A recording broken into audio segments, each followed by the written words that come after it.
So hello guys, welcome to Study IQ. Good evening यार, good evening to all of you. Okay, so एक बार just audibility and visibility यार confirm करोगे so that we can move forward.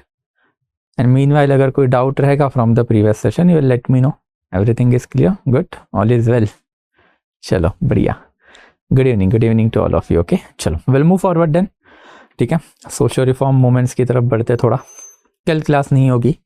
Okay, tomorrow, कल क्या 3 दिन अगले छुट्टी आपको, तो कल परसों and after Sunday, that is Friday Saturday Sunday, there will not be any classes. ठीक है, yes. What does chief commissioners province mean, वो बाद में देखेंगे, अभी तक हुआ नहीं है. बट ब्रिटिश इंडिया में अल्टीमेटली जो है एक गवर्नर्स प्रोविंस हुआ करता था. गवर्नर प्रोविंस जो था वो बेसिकली गवर्नर के हेड में था एंड गवर्नर को ब्रिटिश क्राउन अपॉइंट करता था. एंड आफ्टर ये जो चीफ कमिश्नर प्रोविंस हुआ करते थे वो चीफ कमिश्नर के अंडर हुआ करते थे and chief commissioner was appointee of voice Roy. तो चीफ कमिश्नर प्रोविंस का जो स्टेटस है वो थोड़ा छोटा रहता था as compare to governors province, because governor was appointee of the British crown, chief commissioner was appointee of the viceroy. Okay, so please class regarding, अरे क्लास मैं लास्ट में जाते जाते बोलूंगा ही ना, बट अगले 3 दिन छुट्टी रहेगी. हाँ सर, प्लीज ये बता कर जाए कि कौन सा आएगा इसके बाद, ताकि हम पढ़कर रखें. ठीक है, लेक्चर ध्यान से सुनना, आई विल टेल यू. ठीक है, कौन सा आएगा आज नहीं, मंडे को करेंगे आंसर राइटिंग. नेक्स्ट वाला जो सेशन रहेगा उसमें. ठीक है, अभी मैं कहाँ हूँ, Gurgaon, office is in Gurgaon. Okay, yes, marriage से रिलेटेड थिंग्स या अरे तुम तो घर पे ही बैठे हो, तुम्हें क्यों घर जाना है? गुड़गांव में मिलेंगे. Yes absolutely, you are at any given time welcome in the office में आ जाना. यहीं पे पढ़ा रहता है मैं दिन भर, 3 लेक्चर रहते हैं मुझे. कल नहीं, अगले 3 दिन छुट्टी रहेगी. ठीक है, secret of my energy Bournvita. सही में I do drink Bournvita every day morning. ठीक है, यस. देयर आफ्टर फिर ORS भी, एब्सोल्युटली ORS भी है यहाँ पे. यस, देयर आफ्टर फिर ये शादी है ना भाई, मैंने आपको पहले ही बताया होगा, नहीं बताया तो फिर भी 1 जून को है शादी मेरी, तो उसी से रिलेटेड काम के लिए जा रहा हूँ मैं वहाँ पे. ठीक है, रेडबुल नहीं यार, एनर्जी ड्रिंक मत पिया करो, energy drinks are too sugary, बहुत ज़्यादा शुगर भी अच्छी चीज़ नहीं होती है. ओके, मंडे से क्लास, यस एब्सोल्युटली, मंडे से वापस से रिज्यूम करेंगे. ठीक है, ट्रिकल डाउन थियरी यार हमने पहले ही देखा था कि ट्रिकल डाउन थियरी का मतलब कि आप हैंडफुल ऑफ इंडियन जो उनको पकड़ो, उनको एजुकेशन दो, and after that handful of Indian जो है ये एजुकेशन लोअर पे लेके जाएंगे, मतलब बाकी के सेक्शन जो है सोसाइटी के उसको देंगे. हमने इसके एग्जाम्पल भी देखे थे, Acharya Ishwar Chandra Vidyasagar and after Jyotiba Phule. 2 example भी मैंने दिए थे आपको कि जिनको पैट्रोनाइज ब्रिटिशर्स ने किया था, ब्रिटिशर्स की एजुकेशन का इम्पैक्ट इन पे पड़ा एंड फिर इन्होंने इंडिया में मास एजुकेशन के लिए स्कूल खोलने चालू किए. तो that is basically trickle down. Got it? तो ट्रिकल हो रहा है मतलब नीचे जा रहा है, मतलब ट्रिकल डाउन हो रहा है. ओके, 2 टीचर्स के हाथ पीले हो गया, पहले शशांक सर फिर मेरी. चलो अच्छी बात है. चलो गुड. मैम का नाम क्या है? इट्स अनिष्का नाम है. Okay, and what does she do? तो शी इज बेसिकली LIC में डेवलपमेंट ऑफिसर. ठीक है, या and it's a love marriage. Yes absolutely, it is a love marriage. आज के टाइम पर अरेंज मैरिज कौन करता है यार? हाँ, ठीक है. You have 1 attempt left for UPSC. ये इन्फॉर्मेशन आपके पास कहाँ से आई? मेरे पास तो नहीं, अगर होती तो मैं देते नहीं रहता अभी तक वो. हाँ, पूना में आना यार होगा नहीं इस बार, मुंबई में ही है, 2 दिन का ही है टाइम बेसिकली, तो ज़्यादा टाइम है नहीं. तो पूना में तो यूजुअली आते जाते रहता हूँ मैं, बट मुश्किल है. चलो ओके, क्वालिफिकेशन क्या है? I am basically engineer. Okay, first engineer, I am biomedical engineer. Thereafter फिर MA भी करके रखा है मैंने, MBA भी करके रखा है, बट इंजीनियर बाय क्वालिफिकेशन. ठीक है, देयर आफ्टर फिर फ्राइडे सैटरडे संडे तीनों दिन ऑफ रहेंगे. ठीक है, biomedical is basically medical instrumentation. Okay, it is medical instrumentation. Distant है, MBA डिस्टेंट है. ठीक है, ये सब UPSC के टाइम पे की हुई चीज़ है यार. चलो आगे बढ़े फिर, और कोई अगर डाउट नहीं रहेगा तो. लड़की वालों ने पूछे नहीं होंगे इतने क्वेश्चन, इतने बच्चे पूछ रहे हैं. Do we have an exam as usual? Sunday को एग्जाम होगा ना आपका? यस, संडे वाला एग्जाम तो आपका होगा, राइट? यस, वो एग्जाम सॉल्व कर लेना, पेपर सॉल्व कर लेना. Okay, yes, thank you so much guys. ठीक है, चलो आगे बढ़े. डाउनवर्ड फिल्ट्रेशन थियरी यार वही तो है, ट्रिकल डाउन थियरी को आप डाउनवर्ड फिल्ट्रेशन थियरी भी बोलोगे. ठीक है, चलो आगे बढ़ लेते हैं फिर. थोड़ा आज जल्दी भी खत्म करना है, हम 8 बजे तक खत्म कर लेंगे आज. ठीक है, I need to go today only. तो सोशल रिफॉर्म मूवमेंट के ऊपर जाते हैं. Now talking of social reform movement, ये चीज़ थोड़ी इंपॉर्टेंट है, ये चीज़ इंपॉर्टेंट क्यों, पहले उसको समझते हैं and thereafter will move ahead. हम लोग को लिंकेजेस बनाना है, हम लोग को लिंकेजेस बनाने हैं, वो बेसिकली ब्रिटिश राज के बनाने हैं। मतलब हम लोग को देखना है भाई, रिवॉल्ट ऑफ 1857 अल्टीमेटली हुआ था। Revolt of 1857 is a crucial period because इसमें अल्टीमेटली ईस्ट इंडिया कंपनी का पावर चला गया and thereafter British government का पावर आ गया। तो वैसा क्या हुआ था रिवॉल्ट ऑफ 1857 के टाइम पे कि ये सारी चीज़ें जो है that is east India Company का पावर चला गया। तो हम लोगों को पहले ये सोचना पड़ेगा कि रिवॉल्ट ऑफ 1857 में पार्टिसिपेंट कौन थे। किंग थे, देयर आफ्टर फिर जमींदार जो है उन लोगों ने भी पार्टिसिपेट किया था। देयर आफ्टर रिवॉल्ट ऑफ 1857 में पार्टिसिपेट करने वाला दूसरा सबसे इंपॉर्टेंट सेक्शन जो था वो था कंजर्वेटिव सेक्शन। तो कंजर्वेटिव सेक्शन भी हम लोगों को देखना पड़ेगा। देयर आफ्टर तीसरा इंपॉर्टेंट एस्पेक्ट जो है that is basically your this thing that is peasant. And peasant के साथ साथ फिर चौथा इंपॉर्टेंट सेक्शन जो था वो था बेसिकली ट्राइबल। ये चार सेक्शन जो है उन्होंने उमड़ के रिवॉल्ट ऑफ 1857 में पार्टिसिपेट किया था और उसी का बैकग्राउंड अभी हम लोग कवर कर रहे हैं। जैसे हमने देखा था कि ईस्ट इंडिया कंपनी की जो पॉलिटिकल पॉलिसी है, ये पॉलिटिकल पॉलिसी में डॉक्ट्रिन ऑफ लैप्स था, देयर आफ्टर फिर सब्सिडरी अलायंस था। तो ये doctrine of lapse and subsidiary alliance की वजह से आपके राजा रजवाड़े जमींदार है ये लोग अपसेट हो गए। वैसे फिर ईस्ट इंडिया कंपनी के अंडर सोशियो रिफॉर्म हुए। अब जब सोशियो रिफॉर्म अगर ईस्ट इंडिया कंपनी के अंडर हो रहे हैं तो फिर ऑब्वियसली फिर जो conservative section of the society था वो अपसेट हो गया कि भाई हमारे धर्म में आप इंटरफियर कैसे कर सकते हो, ये वाला राइट तो आपके पास है ही नहीं। तो सोशियो रिफॉर्म मूवमेंट की वजह से कंजर्वेटिव सेक्शन है वो अपसेट हो गया। एंड देयर आफ्टर फिर ब्रिटिश ईस्ट इंडिया कंपनी की इकोनॉमिकल पॉलिसीज हम लोगों ने कवर की थी। ये इकोनॉमिकल पॉलिसी में अल्टीमेटली ईस्ट इंडिया कंपनी कर क्या रही थी, इंडिया का डी इंडस्ट्रियलाइजेशन इन्होंने कैरी आउट किया एंड डी इंडस्ट्रियलाइजेशन के साथ साथ कमर्शियलाइजेशन ऑफ द एग्रीकल्चर जो है ये इन्होंने कैरी आउट किया। इसके वजह से फिर ट्राइबल एंड पीजेंट सेक्शन जो अपसेट हो गए and that is how ultimately जो सिमरिंग एंगर था जो 1757 ऑनवर्ड ही ब्रिटिशर्स की पॉलिसी की वजह से इंडिया में था वो 1857 में फूट पड़ा। एंड दैट्स व्हाई हम लोग ये सारे टॉपिक पढ़ते हैं। अभी तक हम लोगों ने ईस्ट इंडिया कंपनी का जो पॉलिटिकल कॉन्क्वेस्ट है वही इलैबोरेटली कवर किया था। तो पॉलिटिकल कॉन्क्वेस्ट में हमने देखा कि ईस्ट इंडिया कंपनी ने एक एक करके कैसे सारे के सारे जो पूरे के पूरे इंडिया के रजवाड़े थे, राजा थे, उनको कैसे पोजीशन से निकाला एंड कैसे उनकी टेरिटरी जो है कैप्चर कर ली। तो by the time of the 1857 राजा रजवाड़ों में एक डर फैला। अब राजा रजवाड़े भी तो अंगूठा छाप इंसान थे, पढ़े लिखे तो थे नहीं, इनको पढ़ाना लिखाना जो है बेसिकली ट्रेडिशनल लेवल पे कभी किसी ने सोचा ही नहीं था। इसको एट द मोस्ट शस्त्र का ज्ञान दिया जाता था, दैट इज तलवारबाजी आती थी इनको western liberal democracy, liberal principle, philosophy इसका कोई नॉलेज तो था नहीं।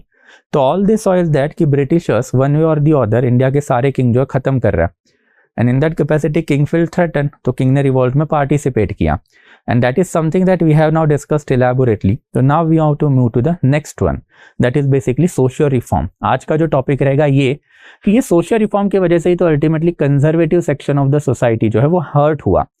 Conservative section of the society मतलब ये वो वाला सेक्शन होता है जो धर्म में कोई भी इंटरफेरेंस नहीं चाहते, जो धर्म को हमेशा अच्छा मानते हैं एंड धर्म के अकॉर्डिंग जीना पसंद करते हैं। सोसाइटी में आपको एक कंजर्वेटिव सेक्शन मिलेगा और एक लिबरल सेक्शन मिलेगा।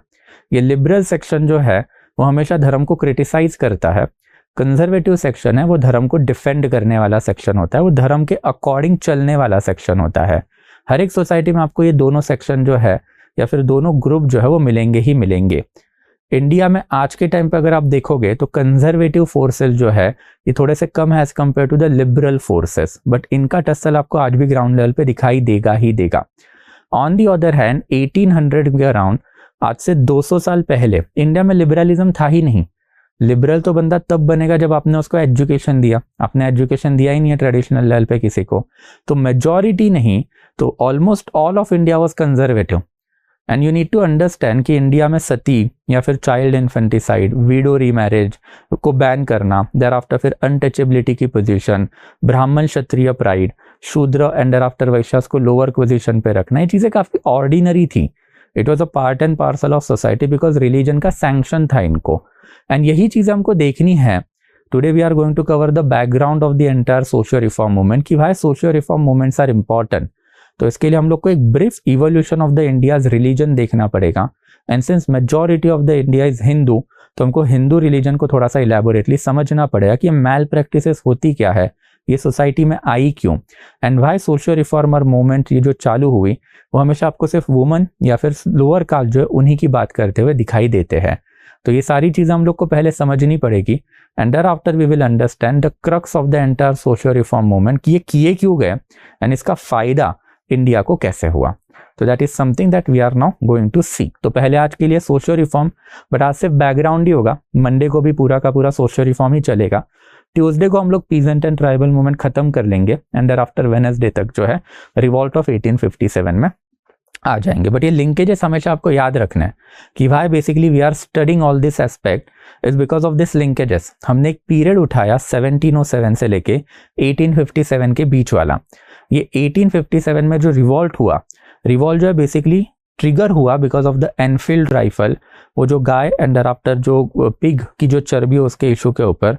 बट रिवॉल्ट को सपोर्ट आया, वो सपोर्ट एक सिमरिंग एंगर के वजह से आया। That anger was present since 100 years in India, and यही 100 years की पॉलिसी हमने एक एक करके अब इलाबोरेटली देख लिया, जिसमें हमने इकोनॉमिकल पॉलिसी भी देख ली, पॉलिटिकल पॉलिसी भी देख ली। So now we will move on to the socio reform movement. Okay, तो let's go socio reform movement के ऊपर जाते हैं। तो बताओगे एक एक करके कि क्या क्या आइडिया है सोशियो रिफॉर्म मूवमेंट्स के बारे में। सोशियो रिफॉर्म मूवमेंट सब इसके ऊपर देखेंगे थोड़ा सा। क्या क्या आइडिया है इसके बारे में बताओगे फिर। सोशियो रिफॉर्म मूवमेंट, रिफॉर्मिस्ट होते हैं, रिवाइवलिस्ट होते हैं, ठीक है। देयर आफ्टर फिर सती, मॉडरेट, मॉडरेट कहाँ से आ गया यार सोशियो रिफॉर्म में, ठीक है। सती प्रथा, विलियम बेंटिक, ठीक है। चाइल्ड मैरिज, ठीक है। ओके, देयर आफ्टर फिर education, curb of the malpractice, Ishwar Chandra Vidyasagar. चलो ये तो आपका रटा रटा ज्ञान है। टेल मी कि सबसे पहले ये मैल प्रैक्टिसेस जो है रिलीजन में आई क्यों, व्हाट वाज द रीजन कि हिंदू रिलीजन में इतनी मैल प्रैक्टिसेस थी, ये मैल प्रैक्टिसेस आई क्यों। Why sati was there and why Indians adopted it या why Indians accepted it. Why child infanticide and that too precisely female infanticide जो है ये इंडिया में आज भी चलता है और ये इंडियंस करते हैं despite basically it is being considered as a highness practice. Why basically untouchability is there in our country, ये untouchability आई क्यों भाई, एंड फिर ये untouchability जो है ये बेसिकली है क्यों। तो can you give me the answer of this particular questions. Patriarchal society, evil practices को इरेडिकेट करना, hegemony of Brahmin, that's the good answer, good one. Varna system, lack of education, sati प्रथा वॉज ड्यू टू, सती का और मुगलों का कुछ लेना देना नहीं है यार, in fact Akbar tried to stop it. पूरे के पूरे अगर इंडिया में आप देखोगे तो in perhaps the first person to stop the practice of sati is Akbar. Akbar ने 1562 में एक फरमान दिया था, अकॉर्डिंग टू दैट फरमान sati has to be ban in entire Mughal territory, but ultimately उसके कोर्ट में जो पंडित एंड आफ्टर जो मौलवी थे उनका प्रेशर बढ़ा, तो अकबर ने एक उसमें क्या कर लिया, एक उसने ये कर लिया, दैट इज बेसिकली एक जो है रिफॉर्म ला दिया कि अगर बेसिकली सती किसी को करनी है तो वहाँ पे लोकल लेवल का जो हवलदार होता था, हवलदार was basically the lowest person in the Mughal hierarchy, तो वो अवेलेबल होना चाहिए। एंड वो बंदा जो है बेसिकली एक तो रिटर्न में या फिर रिटर्न अगर पॉसिबल नहीं होगा तो एटलीस्ट वर्बल कंसेंट जो है वो बंदी का लेगा बिफोर सती। तो फोर्सिबल सती नहीं होनी चाहिए, विलिंग सती हुई तो you can not blame it on Mughal यार, everything can not be blamed on Nehru या फिर मुगल्स। हाँ यस, तो अल्टीमेटली सोशियो रिफॉर्म हुआ कि उसका एक बेसिकली आपको क्रक्स समझना पड़ेगा। सोशियो रिफॉर्म जो है वो हमेशा टारगेट किए जाते थे दो सेक्शन को, एक caste that is basically lower caste and thereafter फिर woman. Lower caste and woman ही क्यों, बिकॉज ये वाला जो सेक्शन है ये जो सेक्शन है सोसाइटी का मेजॉरिटी सेक्शन है। मेजॉरिटी ऑफ द सेक्शन मतलब अगर पकड़ के चलोगे तो अभी का जो हमारे पास जो लास्ट अवेलेबल डाटा है वो 1931 सेंसस का है। अकॉर्डिंग टू 1931 सेंसस इंडिया में 22.5% जो है SC/ST है एंड देयर आफ्टर 52% जो है OBC है, एंड क्यूमुलेटिवली इन लोग को हम आज लोअर कास्ट बोलते हैं। इसमें से ये वाला जो सेक्शन है वो अनटचेबिलिटी फेस किया, ये वाले सेक्शन ने कभी एज सच अनटचेबिलिटी फेस नहीं की, फिर भी कास्ट हायरार्की में इनकी पोजीशन जो लोवेस्ट ही रही। But you can clearly see कि अगर ये वाला डिजिट 1931 का लास्ट है, उसके बाद गवर्नमेंट ऑफ इंडिया ने कभी हिम्मत ही नहीं की कि ये वाला डिजिट कभी बाहर निकाल पाए, because that would have open up new Pandora's box for India. तो ये majority of the section you can clearly see कि अगर out of total people if you are talking that almost 80% of the population जो है SC ST and OBC है, तो ये majority section है जिनको ट्रेडिशनल लेवल पे ऑप्रेस किया गया था।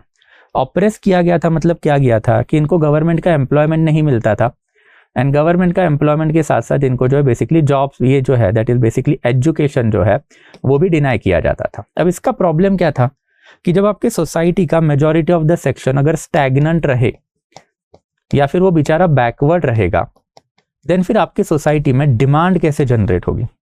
एंड अगर आपकी सोसाइटी में डिमांड जनरेट नहीं हुई तो जो आपको इंडस्ट्रियल रेवोल्यूशन चाहिए जो हमने देखा था वो कैसे आएगा। तो अगर आपको कंट्री की तरक्की चाहिए तो you can not have this kind of the system जहां पे मेजॉरिटी ऑफ द सेक्शन जो है सोसाइटी का वो बैकवर्ड रहे।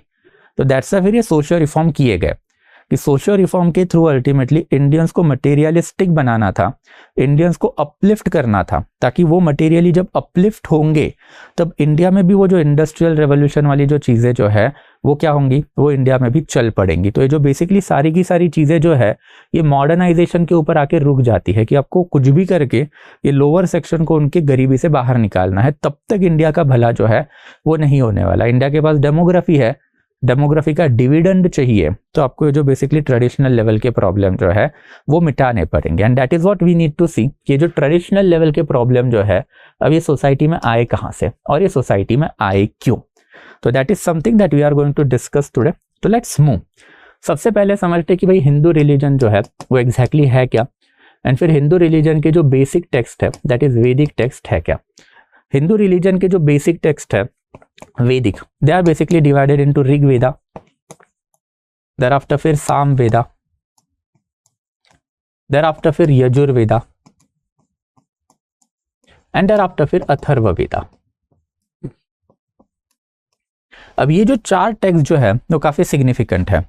ये चार टेक्स्ट काफी सिग्निफिकेंट क्यों है, बिकॉज ये चार टेक्स्ट जो है ये हिंदू रिलीजन जो एक जमाने में आर्यनिकल रिलीजन हुआ करता था, ये आर्यनिकल रिलीजन का बेस है। जो भी रिलीजियस प्रिंसिपल है, फिलॉसफी आपको यही चार टेक्स्ट में मिलती है। तो talking of the Rigveda, Rigveda में आपको क्या मिलेंगे, ऋग्वेदा में आपको मिलती है हाइम्स। हाइम्स मतलब मंत्र, जो आप मंत्र बोलते हो ना, गायत्री मंत्र आपने सुना होगा, महामृत्युंजय मंत्र होगा। तो ये जो मंत्र जो होते हैं ये सारे मंत्र जो है आपको कहाँ पे मिलेंगे, ऋग्वेदा में मिलेंगे। साम वेदा जो है it is considered as the earliest book on music in India.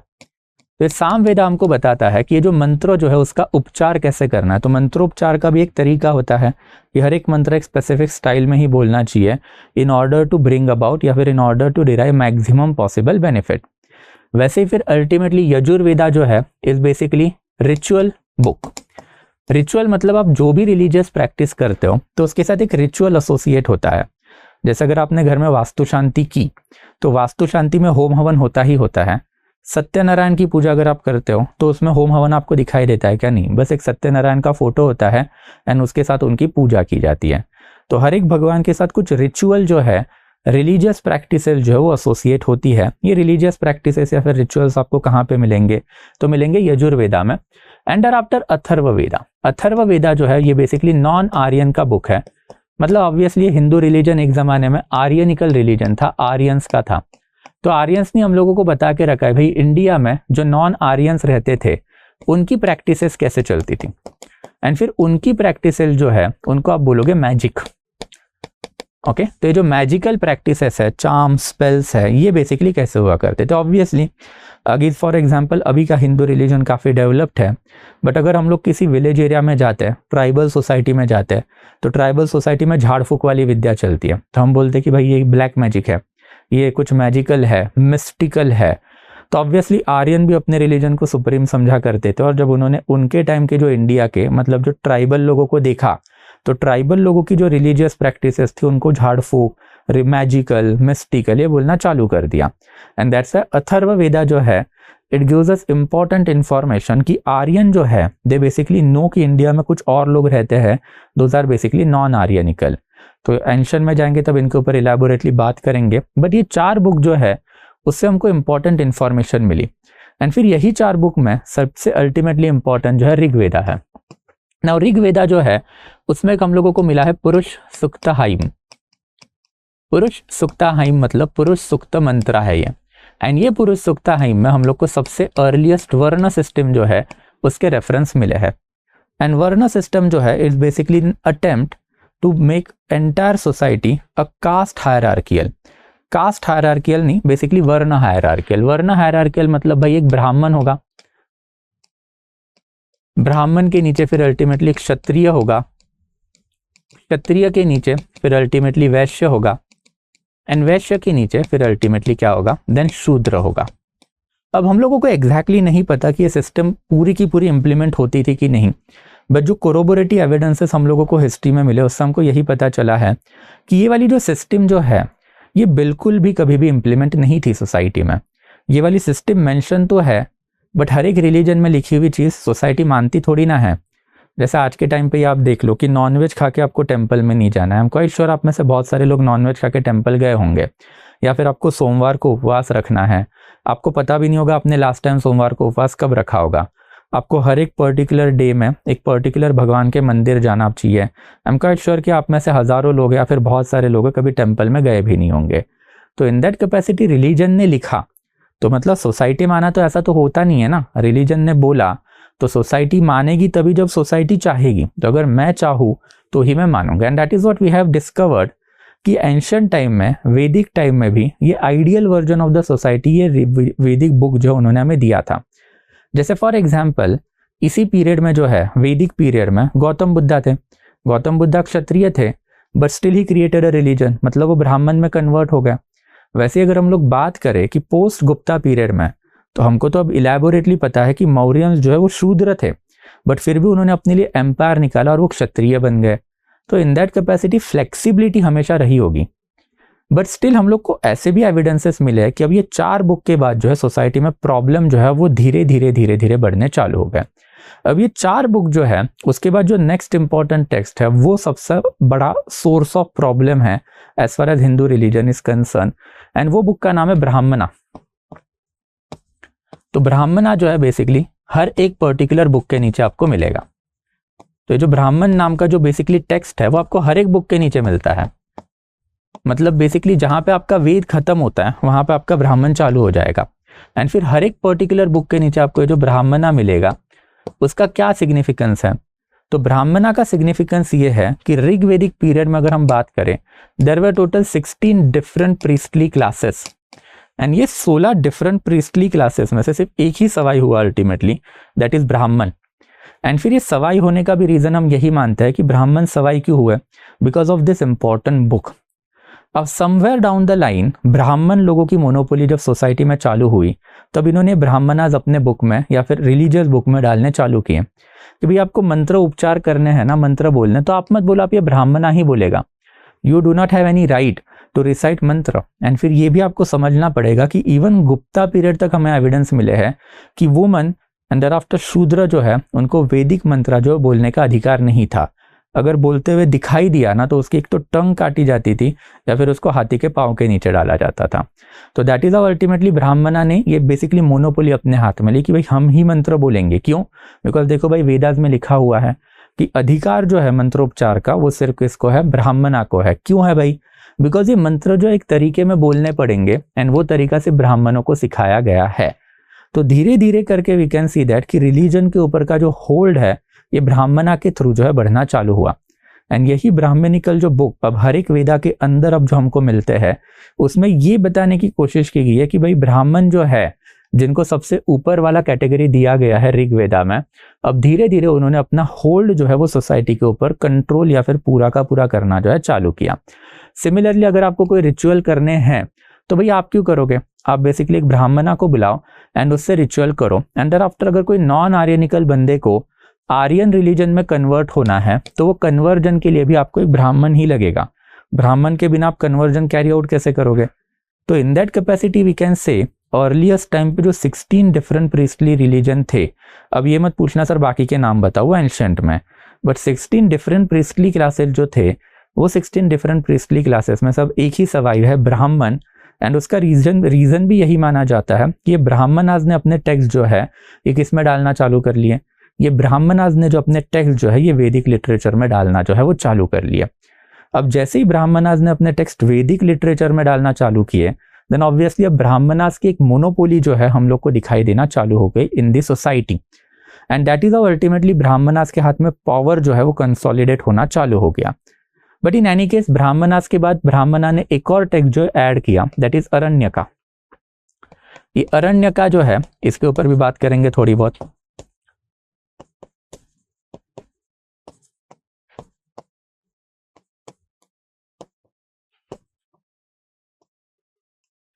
ये जो अरण्यका नाम का जो टेक्स्ट है, जहां पे ब्राह्मणा खत्म होता है वहां पे आपको अरण्यका मिल जाएगा। तो मतलब वेद, वेदा का एंड पार्ट है ब्राह्मण, ब्राह्मणा का एंड पार्ट है क्या, देन आपके अरण्यका। एंड अरण्यका जो है बेसिकली ये हम लोगों को बताते हैं दोज प्रैक्टिसेस या फिर those rituals that are to be performed only in jungle. अरण्य का मतलब ही जंगल होता है। तो टेक एन एग्जाम्पल, सिर्फ ऊपर ऊपर से समझना, जैसे नागा साधु भी हमारे पास होता है एंड घर में आने वाला पंडित भी हमारे पास होता है। तो जो घर में आने वाला पंडित या फिर ब्राह्मण जो है वो मोस्ट प्रोबेबली ये वाला है। एंड आफ्टर नागा साधुज है, अघोरी साधु है हमारे पास। तो ये सारे जो डिफरेंट लोग जो बेसिकली जंगल में बैठ के प्रैक्टिसेस अपनी करती है, वो भी तो हिंदू रिलीजियस प्रैक्टिसेस ही है। तो वो जंगल में बैठ के या फिर सन्यासी लाइफ जी के जो की जाने वाली जो प्रैक्टिसेस है वो आपको बेसिकली मिलेंगी अरण्यका में। तो this are those practices that are to be performed only in jungle, that is outside of the civilised society. And ये अरण्यका के बाद ultimately we can say that कि हिंदू रिलीजन जो है उसमें अल्टीमेटली एक और बुक आया, दैट इज उपनिषद। उपनिषद जो है वो भी काफी सिग्निफिकेंट है ना। उपनिषद जो उसके ऊपर भी बात करेंगे।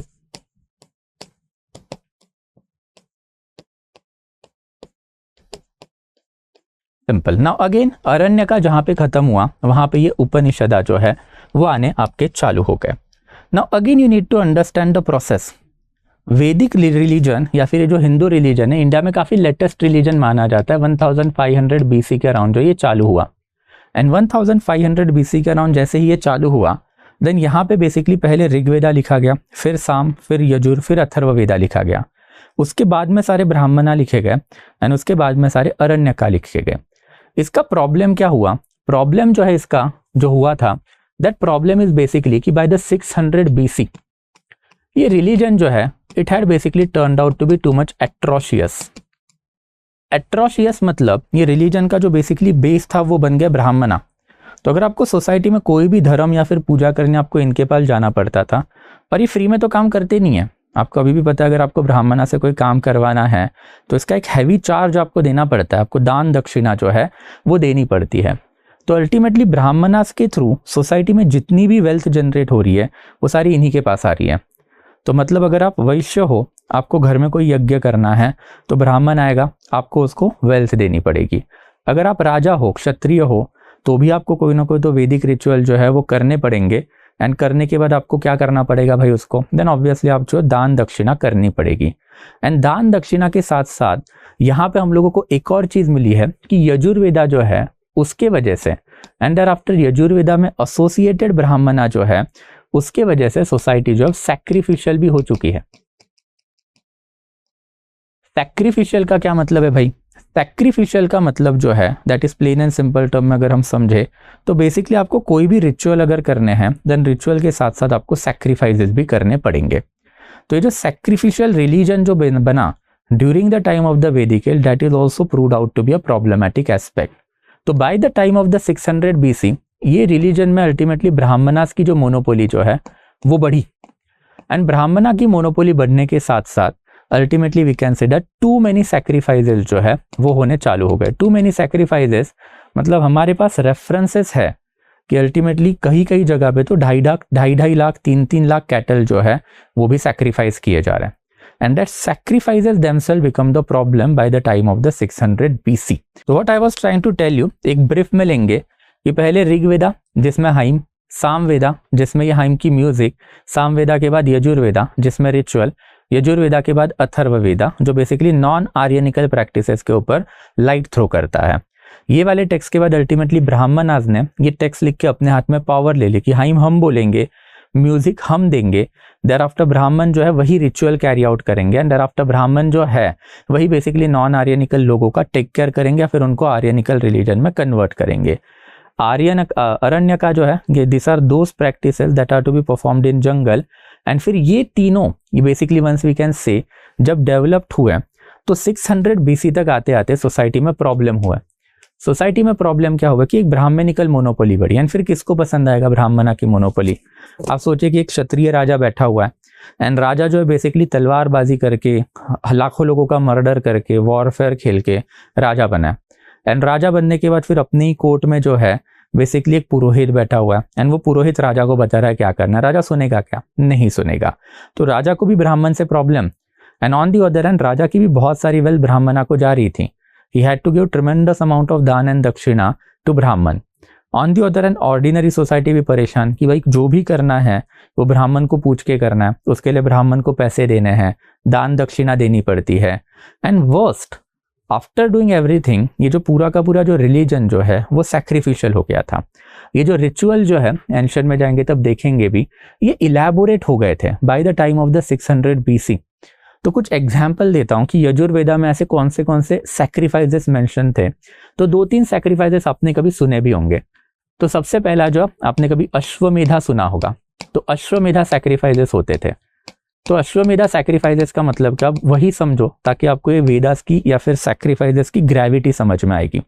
तो अश्वमेधा होता क्या था? अश्वमेध, अश्वमेध मतलब घोड़े का सैक्रिफाइस।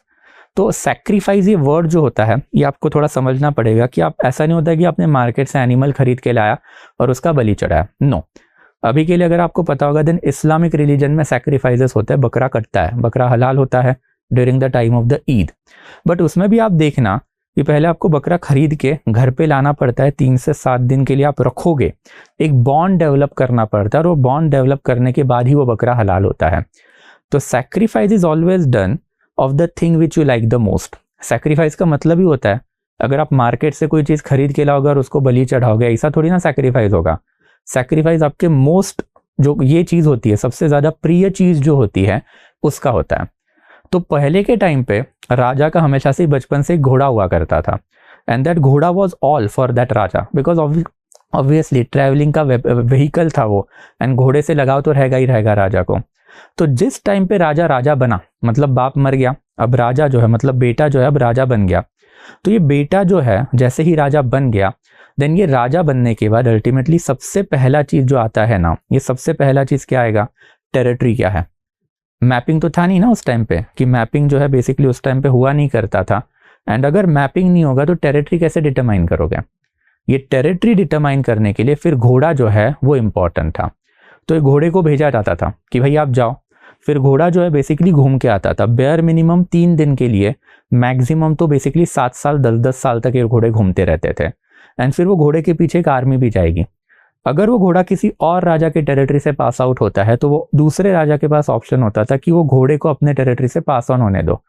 इन दैट कैपेसिटी वो दूसरे राजा ने, जिस राजा का वो घोड़ा है उसके सुज़ेरेनिटी मान ली। एंड अगर बेसिकली वो घोड़े को रोक लिया राजा ने तो घोड़े को तो राजा को जो है बेसिकली घोड़े के पीछे आने वाली जो आर्मी है उसके साथ युद्ध करना पड़ता था। बट नॉनथलेस बेयर मिनिमम 3 दिन वो घूम के आएगा, या फिर 7 साल 10-10 साल बाद जब वो घूम के वापस आएगा, तो जैसे ही वो वापस आएगा देन वापस आने के बाद जो है आता था नेक्स्ट इंपॉर्टेंट फेज। वापस आने के बाद अब वो टेरिटरी घोड़े की है, घोड़े की टेरिटरी हो गई, घोड़ा घूम के आया ना, तो टेरिटरी किसकी हो गई? घोड़े की हो गई। तो घोड़े की टेरिटरी राजा को कैसे आएगी? तो ऐसा raja had to cut the सर ऑफ दैट घोड़ा ऑन हिज ओन हैंड। एंड उसको आप बोलोगे अश्वमेधा सैक्रिफाइसेस, जो टेरिटोरी डिटरमाइन करने के लिए की जाती थी।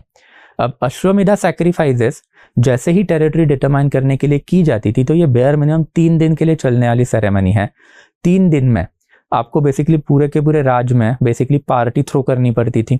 देर आफ्टर वो राजा घोड़ा जो है उसके पीछे इतनी इलेबोरेट आर्मी भेजनी पड़ती थी। एंड आर्मी तो आपने भेज ली, ऊपर से जो ब्राह्मण जो कंटिन्यूअस मंत्र पढ़े ही जा रहा है उसका मतलब आपको भले ही पता नहीं, उसको आपको पैसे भी देने पड़ते थे। तो that was a loss making entity for the king, कि राजा आपने सैक्रिफाइसेस तो कर लिए, सैक्रिफाइसेस का फायदा क्या हुआ कि लोगों के दिल में ऑरा आ गया। ये ऑरा मेंटेन किया जाता है, अभी की भी पॉलिटिकल लीडरशिप अगर आप देखोगे देन ये ऑरा मेंटेन किया जाता है कि भाई है पॉलिटिकल लीडरशिप स्ट्रांग है। तो राजा को अपनी लेजिटिमेसी मिल गई, ब्राह्मण को अपना पैसा मिला, बट पैसा बहुत ज्यादा गया ना भाई, एंड ऊपर से सैक्रिफाइसेस हुआ।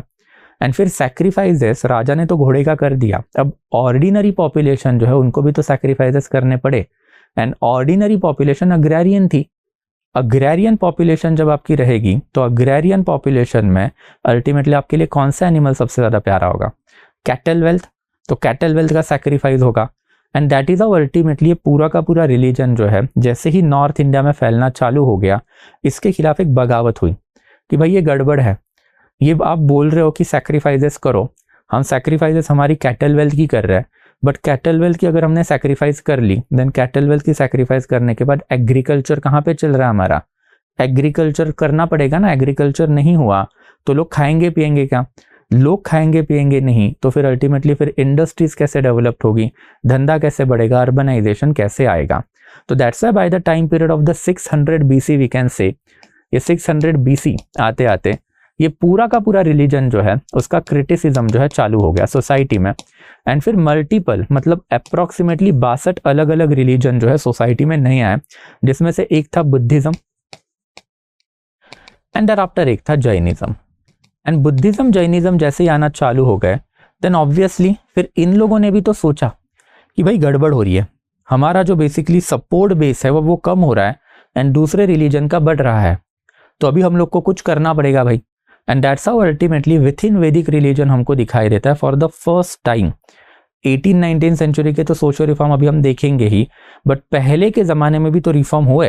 And for the first time Hindu religion went under reformation called Upanishad. ये उपनिषद जो है इट इज नथिंग, इसको एक लाइन में याद रखना है, इट इज क्रिटिसिज्म ऑफ वैदिक लिटरेचर।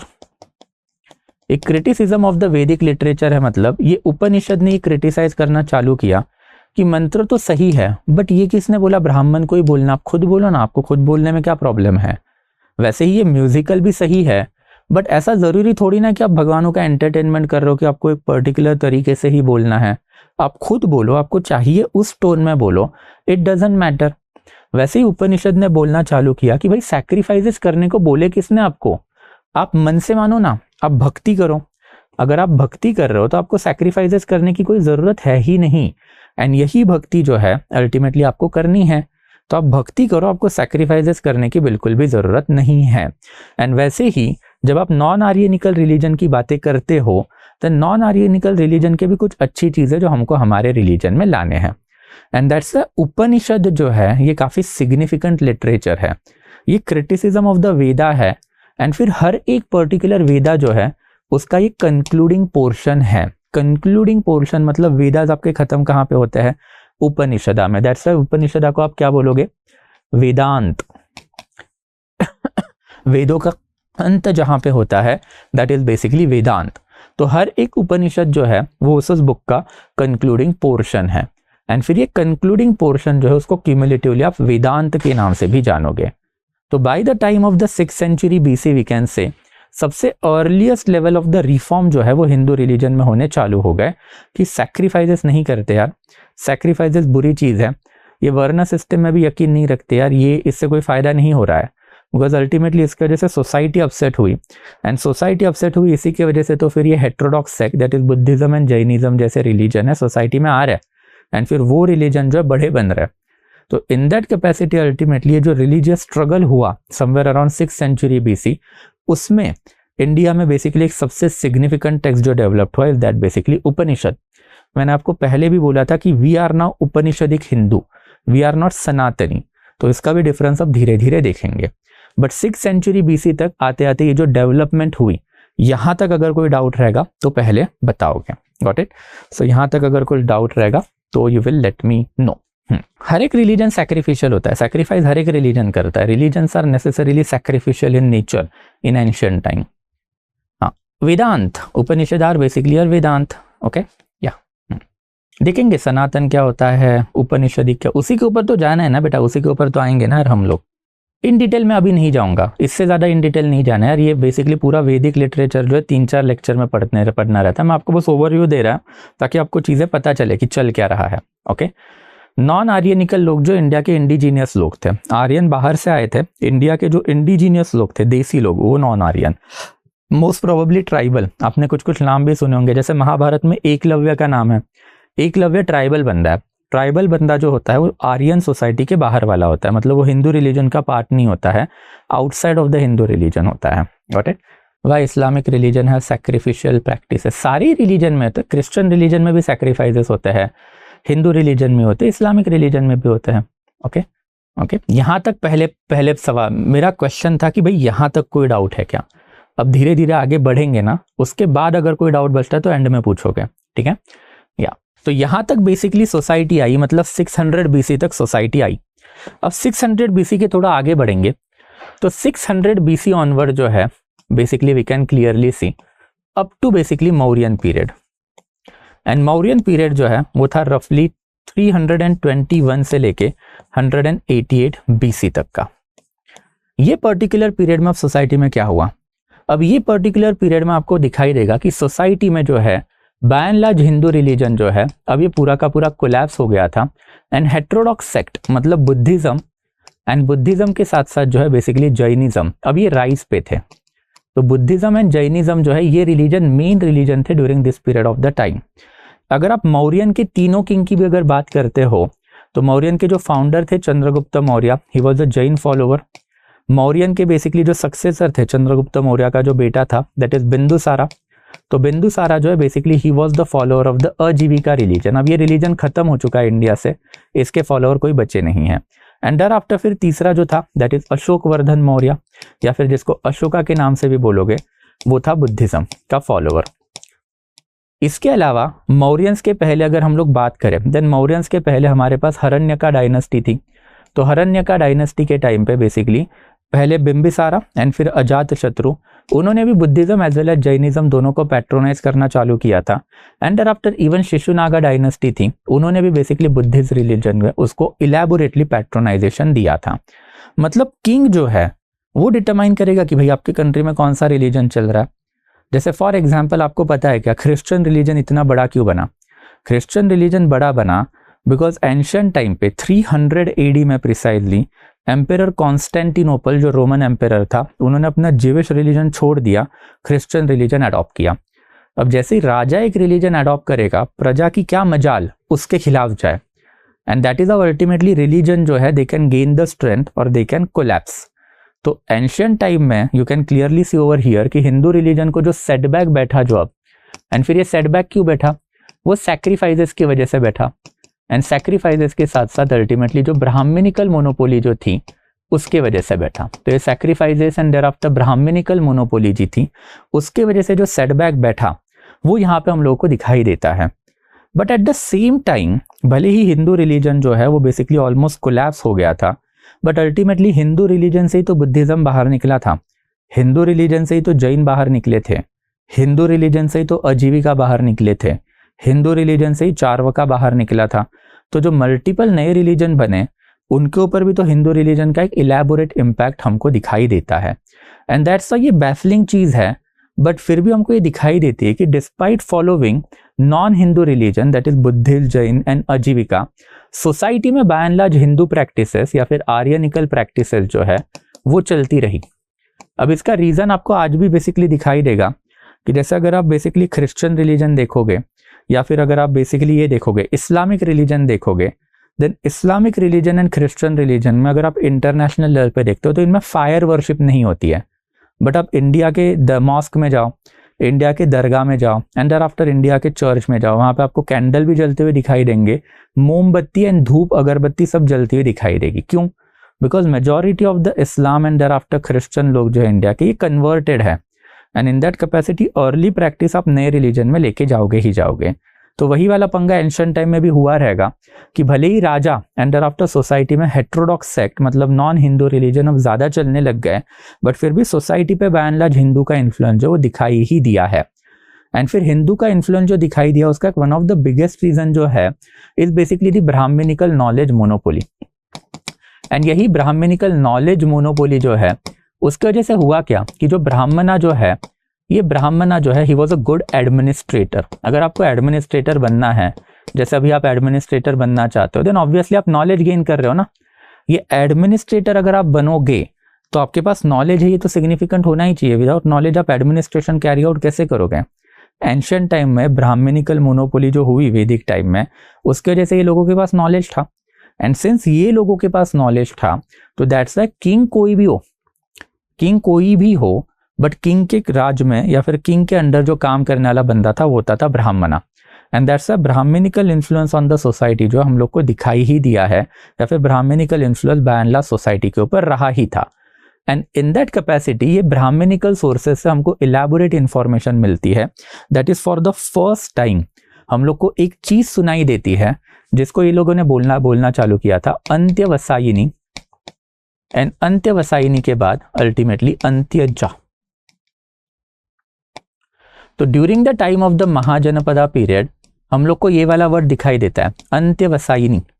अंत्यवसायिनी का मतलब है कि जो महाजनपदा पीरियड में जो टेक्स्ट लिखे गए थे उसके हमें पता चला कि भाई हिंदू रिलीजन जो है वो एक हायरार्कियल रिलीजन है, बट ऐसा नहीं है कि हायरार्कियल रिलीजन में आप आपका वर्ण नहीं चेंज कर सकते हो। वर्ण चेंज कर सकते हो, प्रॉब्लम नहीं है, बट सोसाइटी उसको एक्सेप्ट नहीं करती है। एंड इन दैट कैपेसिटी अगर आपने वर्ण चेंज किया या फिर आपका इंटरवर्ण मैरिज हुआ, इंटरवर्ण मतलब एक ब्राह्मण की लड़की ने शूद्र से शादी की या फिर शूद्र की लड़की ने क्षत्रिय से शादी की, तो इन दैट कैपेसिटी सोसाइटी आपको बॉयकॉट कर देगी। एंड सोसाइटी जब आपको बॉयकॉट करेगी देन फिर आपका जो बेटा होगा उसका वर्ण क्या होगा, ये काफी इंपॉर्टेंट एस्पेक्ट था। तो जितने भी लॉज हम लोग को कंटेम्प्रेरी पीरियड के टाइम के मिले हैं उन्होंने इन बच्चों को कोई वर्ण असाइन ही नहीं किया, मतलब इन लोगों को सोसाइटी के एंड में भेज दिया, दैट इज अंत्यवसायिनी बना दिया। एंड हम लोग को अंत्यवसायिनी एंड आफ्टर अंत्यजा जैसे टर्म जो है अब मिलने चालू हो गए। इनका बस एक ही दोष था, इनका बस एक ही ये था ड्रॉबैक था कि इनके पेरेंट्स ने लव मैरिज कर लिया, एंड वो लव मैरिज जो है बेसिकली इंटरवर्ण था। एंड जैसे इंटरवर्ण लव मैरिज इन्होंने किए देन ऑब्वियसली फिर इनके बेटों को कोई भी वर्ण जो है वो ब्राह्मणिकल सोसाइटी ने असर्टन ही नहीं किया। वर्ण आपको देगा कौन, ऑब्वियसली ब्राह्मण देगा। आज भी जब बेटा या फिर बेटी आपके घर में पैदा होती है उसकी कुंडली, उसका गोत्र, उसका वर्ण, उसकी जात, ये कहाँ पे मेंशन होती है, सारी कुंडली में मेंशन होती है। वो देता कौन है, गवर्नमेंट देता है क्या? नो, ब्राह्मण देता है। एंड ये ब्राह्मणिकल मोनोपोली जो है now basically it started to assert itself during this period of the time itself, जिसकी वजह से हमको पता चला है कि भाई हमको सेक्युलरिज्म पता है, इनको सेक्युलरिज्म का कोई लेना देना नहीं था, फिर भी इन्होंने ब्राह्मणास को पैट्रोनाइज किया because Brahmanas had that knowledge how to carry out administration. उसका फायदा ब्राह्मणा ने उठाया एंड ब्राह्मणा ने अपनी होल्ड जो है सोसाइटी के ऊपर कंटिन्यू करना चालू किया, जहां पे उन्होंने जितने भी लॉ लिखे, जितने भी बुक लिखे, उसमें ये बताना चालू किया कि ये हायरार्की स्ट्रिक्ट है, ब्राह्मण सुप्रीम, ब्राह्मण के नीचे क्षत्रिय, उसके नीचे वैश्य, उसके नीचे शूद्र। एंड फिर ये हायरार्की बेसिकली ब्रेक डाउन होनी ही नहीं चाहिए। ये हायरार्की ब्रेक डाउन अगर करते हो तो ब्राह्मण आपके साथ कोई कांटेक्ट नहीं रखेंगे, एंड अगर ब्राह्मण आपके साथ कांटेक्ट नहीं रखोगे तो देखते ना आप सोसाइटी में रहते कैसे हो। And that is how ultimately 4 वर्ण जो थे, दैट इज बेसिकली ब्राह्मण, फिर क्षत्रिय, फिर वैश्य, एंड आफ्टर फिर शूद्र। अब ये शूद्र के नीचे हम लोग को एक और कैटेगरी मिली है, दैट इज अंत्यवसायिनी। एंड यही अंत्यवसायिनी जो है, ये अंत्यवसायिनी जो है लेटर ऑन बन गए अंत्यजा। अंत्यजा या फिर अंत्यवसायिनी, वन एंड सेम थिंग। अंत मतलब एकदम सोसाइटी के एंड में रह रहे हो। एंड इन दैट कैपेसिटी अंत्यवसायिनी महाजनपदा पीरियड में यूज किया जाता था। अंत्यजा ये वाला वर्ड तो हम लोग को चाणक्य नहीं दिया है, तो आचार्य चाणक्य जो है उन्होंने हम लोग को ये इंफॉर्मेशन दी है कि सोसाइटी में बहुत सारे इंटरवर्ण मैरिजेस जो हुए हैं, एंड इंटरवर्ण मैरिजेस की जो प्रोजेनी जो है, ये प्रोजेनी को हम लोगों को क्या करना है, सोसाइटी के एंड में रख रहा है, मतलब हम लोगों को इनको अंत्यजा ये वाला टर्म देना है। एंड यही अंत्यजा में उन्होंने इंडिया में फॉर द फर्स्ट टाइम हम लोगों को एक रेफरेंस दिया है कम्युनिटी का, that is Dalit.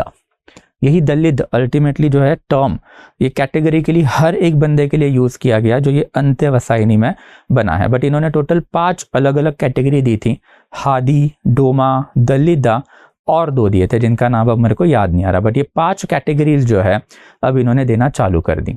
And that is how for the first time हम लोग को एक basically you can say in between this period of the time, ये वाले पीरियड ऑफ द टाइम में ये पता चला कि अब सोसाइटी में एक वर्ण नाम की चीज तो चल ही रही है, बट वर्ण के साथ साथ एक और चीज नहीं आई है, दैट इज जाति सिस्टम। अब ये वर्ण एंड जाति का ये अर्लीस्ट रेफरेंस था कि ये 4 हो गए वर्ण एंड आफ्टर जाति सिस्टम जब यहां से कहीं ना कहीं से तो डेवलप्ड होना चालू हो गई। बट अगेन इन्होंने इलैबोरेटली इसके बारे में लिखा नहीं कि एग्जैक्टली फंक्शन कैसे कर रहा था, सोर्सेज बहुत कम थे। But for the first time now we can clearly see एक ब्राह्मणिकल मोनोपोली सोसाइटी पे आ रही है। इंपॉर्टेंट है, इसको याद रखोगे। And on the other hand एक सेक्शन जो है सोसाइटी का उसको अब आपने गरीबी में ढकेलना चालू कर दिया by not giving him any varna और any kind of the social status. अब आप उसको वर्ण नहीं दोगे मतलब आपने उसको सोशल स्टेटस नहीं दिया। अगर आपने उसको वर्ण या फिर सोशल स्टेटस नहीं दिया देन ऑब्वियसली उसको ना एजुकेशन मिलेगा ना उसको एम्प्लॉयमेंट मिलेगी एंड फिर उसकी लाइफ तो पूरी की पूरी गरीबी में चली ही गई ना। आप आज अगर आप यूपीएससी दे रहे हो because government of India constitution ने आपको ये अधिकार दिया है कि you are eligible for the government job, यही गवर्नमेंट ऑफ इंडिया ने आपके एजुकेशन की रिस्पॉन्सिबिलिटी ली हुई है, that's why you are getting education. But अब ब्राह्मणा जो एक कोर्ट का एडमिनिस्ट्रेटर है अगर वही बोल रहा है कि भाई आपको कोई राइट नहीं है जाओ, फिर आप क्या करोगे? यहाँ पे सबसे पहले प्रॉब्लम जो हमको चालू होता हुआ दिखाई दिया है।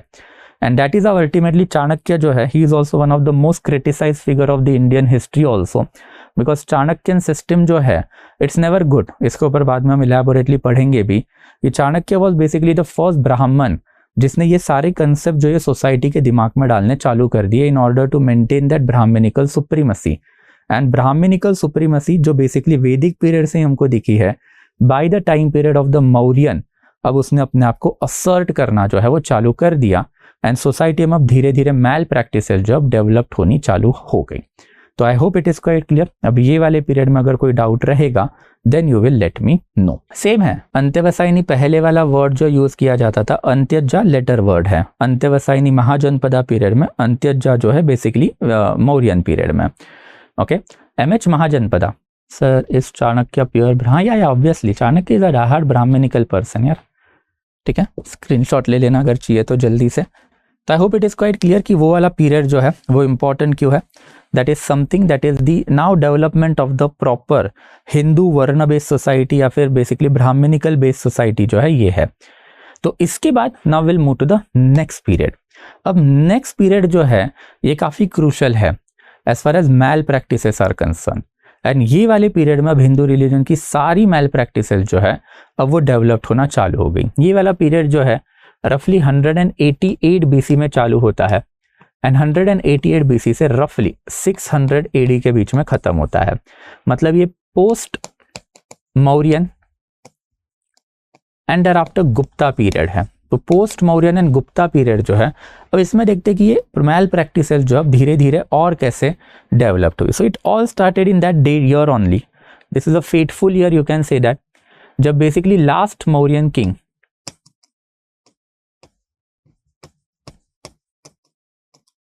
बृहद्रथा was killed by his own commander in chief। इसी का सेनापति था his own commander in chief Pushyamitra Shunga. And Pushyamitra Shunga जो है he was the follower of the Brahminical religion। तो वो खुद ब्राह्मणा था, वो एक ब्राह्मण ही था एंड thereafter वो सेनापति भी था। And in that capacity he killed his own king. Mauryan dynasty खत्म हो गई, शुंगा डायनेस्टी का राज जो इंडिया में चालू हो गया। एंड जैसे ही शुंगा डायनेस्टी का राज अब इंडिया में चालू हुआ देन यही Shunga dynasty that is Pushyamitra Shunga जो है उनका एक ऑफिशियल प्रीस्ट हुआ हो करता था जिसका नाम भी आपने हमेशा ही सुना है पतंजलि। तो पतंजलि वॉज बेसिकली राज पुरोहित या फिर पुरोहित ऑफ दी पुष्यमित्र शुंगा। तो 188 बीसी में फाइनली इन लोगों ने इंडिया में वैदिक रिलीजन को रिवाइव कर दिया। वैदिक रिलीजन को रिवाइव कर दिया मतलब जैसे ही ये किंग बना देन इसने सबसे पहले अश्वमेधा सैक्रिफाइसेस जो है वो परफॉर्म किया। एंड अश्वमेधा सैक्रिफाइसेस सिग्निफाइड कि पाटलिपुत्र में which now used to be by and large capital of India अब एक हिंदू किंग आ चुका है। एंड फिर जो ऑलमोस्ट 300 से 400 साल के लिए जो हिंदू रिलीजन का पैट्रोनाइजेशन खो गया था, राजा जो है वो बुद्धिज्म, जैनिज्म, आजीविका, चार्वाक ऐसे अलग अलग रिलीजन पैट्रोनाइज कर रहे थे, अब राजा हिंदू रिलीजन का आ चुका है। And in that capacity of India में जो है हिंदू रिलीजन जो है चलेगा, हिंदू रिलीजन ही क्या होगा, फैलेगा। यानी पुष्यमित्र शुंगा जो है ही इज बेसिकली कॉल्ड और he is basically considered as a person responsible for the revival of the ancient Hindu religion, मतलब revival of the Sanatan Dharma. And that is how ये वाले पीरियड में ultimately we can say that कि सनातन धर्म जो है that is ancient religion जो है वापस आ गया। बट सनातन धर्म इन लोगों ने बोला कि वो एंशिएंट टाइम का है, वैदिक पीरियड का है, बट वैदिक पीरियड में हमने देखा कि एज सच उसकी सारी प्रैक्टिसेस फॉलो नहीं होती थी, बट अब ये लोग करने वाले थे। तो ऑब्वियसली जब मौर्यन डायनेस्टी खत्म हो गई मतलब इंडिया में बुद्धिज्म का राज्य वो खत्म हो गया। एंड बुद्धिज्म का राज खत्म हो गया, तो हिंदू रिलीजन का राज जो अब वो चालू हो गया। एंड इन दैट कैपेसिटी अब जो एंशियंट टाइम का रिलीजन जो है उसको रिवाइव करेंगे, मतलब सनातन धर्म जो उसको रिवाइव करेंगे एंड उसको लगाएंगे। And that is how we can say that कि revival of the Vedic religion जो है इसी को आप सनातन वाला पीरियड जो है मानोगे। तो ये वाला जो रफ पीरियड जो है ये सारा का सारा सनातन धर्म वाला पीरियड है। एंड यही सनातन धर्म वाला जो पीरियड अब इसमें worst kind of the malpractices जो है या फिर जो बेसिकली सारी की सारी गंदी प्रथाएं जो है वो अब हिंदू रिलीजन में आनी चालू होगी। तो इन दैट कैपेसिटी अब वैदिक रिलीजन रिवाइव हो गया, मतलब वेदास जो है वो सोसाइटी में वापस आ गए एंड वेदास की प्रैक्टिसेस अब सोसाइटी में वापस से परफॉर्म होगी। सबसे बुरी प्रैक्टिसेस जो थी वो sacrifices itself. Sacrifices are never good for the society because sacrifices means loss of wealth. अब बेसिकली अननेसेसरी चीज के ऊपर पैसा खर्च कर रहे हो जो खर्चा करने की जरूरत नहीं है, बट इन एनी केस अब सैक्रिफाइसेस जो है सोसाइटी में बढ़े। बट इसके साथ साथ अल्टीमेटली इसी पीरियड में एक और इंस्टेंस इंडिया में हमको दिखाई देता है जो हुआ सातवाहना डायनेस्टी में। ये सातवाहना डायनेस्टी जो है उसका एक बेसिकली इनफेमस किंग है जिसका नाम है गौतमीपुत्र सातकर्णी। गौतमीपुत्र सातकर्णी जो है उन्होंने इंडिया में बेसिकली जो है दो चीजें चालू कर ली। Now he himself again was a Brahmin, वो खुद ब्राह्मण थे। Satavahana dynasty is brahmanical dynasty itself and in that capacity इन्होंने इंडिया में जो दो चीजें चालू की, सबसे पहले इन्होंने रॉयल फरमान दिए, मतलब रॉयल ऑर्डर दिए बेसिकली कि जो बेसिकली वर्ण सिस्टम जो है ये बेसिकली हम लोगों को रिजिडली फॉलो करनी है। रिजिडली फॉलो करनी है मतलब भाई वर्ण सिस्टम में अब कोई भी चेंज नहीं होंगे। And again it is significant because मैंने अभी आपको समझाया था कि एंशिएंट टाइम में भी वर्ण सिस्टम थी, बट मानना है कि नहीं वो लोगों के ऊपर होता है ना। लोगों को नहीं मानना है तो लोग नहीं मानेंगे, सिंपल है। बट अगर अब राजा नहीं बोला कि भाई मानना है तो फिर क्या करेगा बंदा? अगर नहीं माना तो हाथी के पांव के नीचे कुचले जाओगे या फिर आपके बॉडी का कोई ना कोई तो पार्ट काटा जाएगा। तो अब तो आपको मानना ही पड़ेगा। And that's how you can see that कि जो ब्राह्मणिकल लॉज है या फिर जो ब्राह्मणिकल रिलीजियस लॉज जो है जो वेदास टाइम पे बने था वो राजाओं ने जो खुद ब्राह्मण है उन्होंने एनफोर्स करना भी चालू कर लिया। एंड जब आपने एक बार ये चीज कर ली देन ऑब्वियसली आपने क्या किया, अपने फ्यूचर जनरेशन के जो राजा है उनके ऊपर भी वो मोरल प्रेशर डाल दिया कि अब आप ये सिस्टम फॉलो करोगे, ना करके जाओगे किधर। कोई भी राजा इतना पावरफुल तो नहीं होता है ना कि अपनी कोर्ट में जो लॉ मेकर है ब्राह्मण है उनके अगेंस्ट जाए। एंड इन दैट कैपेसिटी अब ये पूरी की पूरी सिस्टम जो है ये ब्राह्मणिकल सिस्टम जो है वो होना चालू हो गई। एंड दैट्स व्हाई सनातन धर्म को ब्राह्मणिकल धर्म भी माना जाता है। तो जहां पे सनातन आता है वहां पे आपको हमेशा ब्राह्मणिकल मोनोपोली जो है दिखाई भी देंगी, यानी आपको घर पे भी दिखाई देगा। अगर आप बेसिकली लोअर जाति लोअर वर्ण से बिलोंग करते हो आपके घर में सनातन धर्म की बात भी नहीं होगी।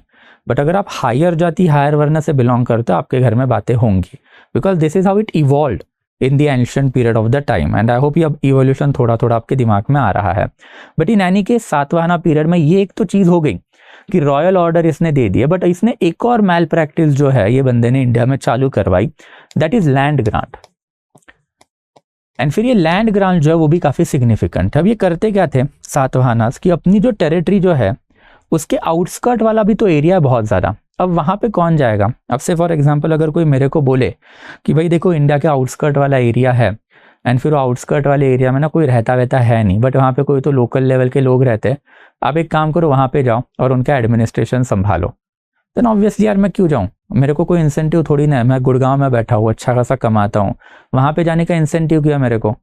बट मेरे को अब इंसेंटिव मिलना चालू हुआ, दैट इज लैंड ग्रांट। कि राजा ने मेरे को बोला कि तू भाई वो लैंड पे जा, वो लैंड तेरा परपेचुअली तू ही ले ले, तू ओनर अब उस लैंड का। एंड फिर वहां से जितना भी तू पैसा कमाएगा उसमें बस एक सर्टन परसेंट मेरे को ट्रिब्यूट में दे दे, बाकी का तू रख। वहां पे लोकल पॉपुलेशन के साथ तेरे को क्या करना है वो तेरी रिस्पॉन्सिबिलिटी, मेरे को उसका लेना देना नहीं है। That is how land grant actually used to function. ये लैंड ग्रांट जो है इनिशियल लेवल पे ब्राह्मणास को दिए जाते थे, लेटर ऑन क्षत्रियस को दिया जाते थे ताकि वो आउटस्कर्ट वाले एरिया में जाए। इसका फायदा क्या हुआ? सबसे पहले ये आउटस्कर्ट वाला एरिया एम्पायर के अंदर आया। दूसरा इंपॉर्टेंट फायदा ये आउटस्कर्ट वाले एरिया से रेवेन्यू एम्पायर में आया। एंड तीसरा इंपॉर्टेंट फायदा यहाँ पे बेसिकली जो नॉन आर्यनिकल बंदा बैठा हुआ है, मतलब बेसिकली जो ट्राइबल बंदा बैठा हुआ है उसको अपने आर्यनिकल रिलीजन में कन्वर्ट भी करवा दिया। बिकॉज ये ब्राह्मण आ गया है वहां पे, ब्राह्मण अगर वहाँ पे गया तो वो रिलीजियस कन्वर्जन करवाएगा ही करवाएगा। And that is what exactly happen, and that is how this Aryanical religion जो है अब वो धीरे धीरे करके पूरे इंडिया में फैलना जो है वो चालू होगा। एंड धीरे धीरे जब ये इंडिया में फैलेगा देन ऑब्वियसली अब लोकल लोग जो है वो आर्यनिकल रिलीजन में आएंगे। अब लोकल लोग आर्यनिकल रिलीजन में आएंगे तो फिर ठीक है, इसमें प्रॉब्लम क्या है? Problem is next aspect. अब आप सोचिए कि ये प्रोसेस धीरे धीरे जब इंडिया में फैली तो पाटलिपुत्र में बैठे हुए राजा है दैट इज गुप्ता, सातवाहना के बाद गुप्ता इंडिया में आए। तो गुप्ता बेसिकली पाटलिपुत्र में बैठ के ये प्रोसेस इन्होंने कंटिन्यू करवा दी।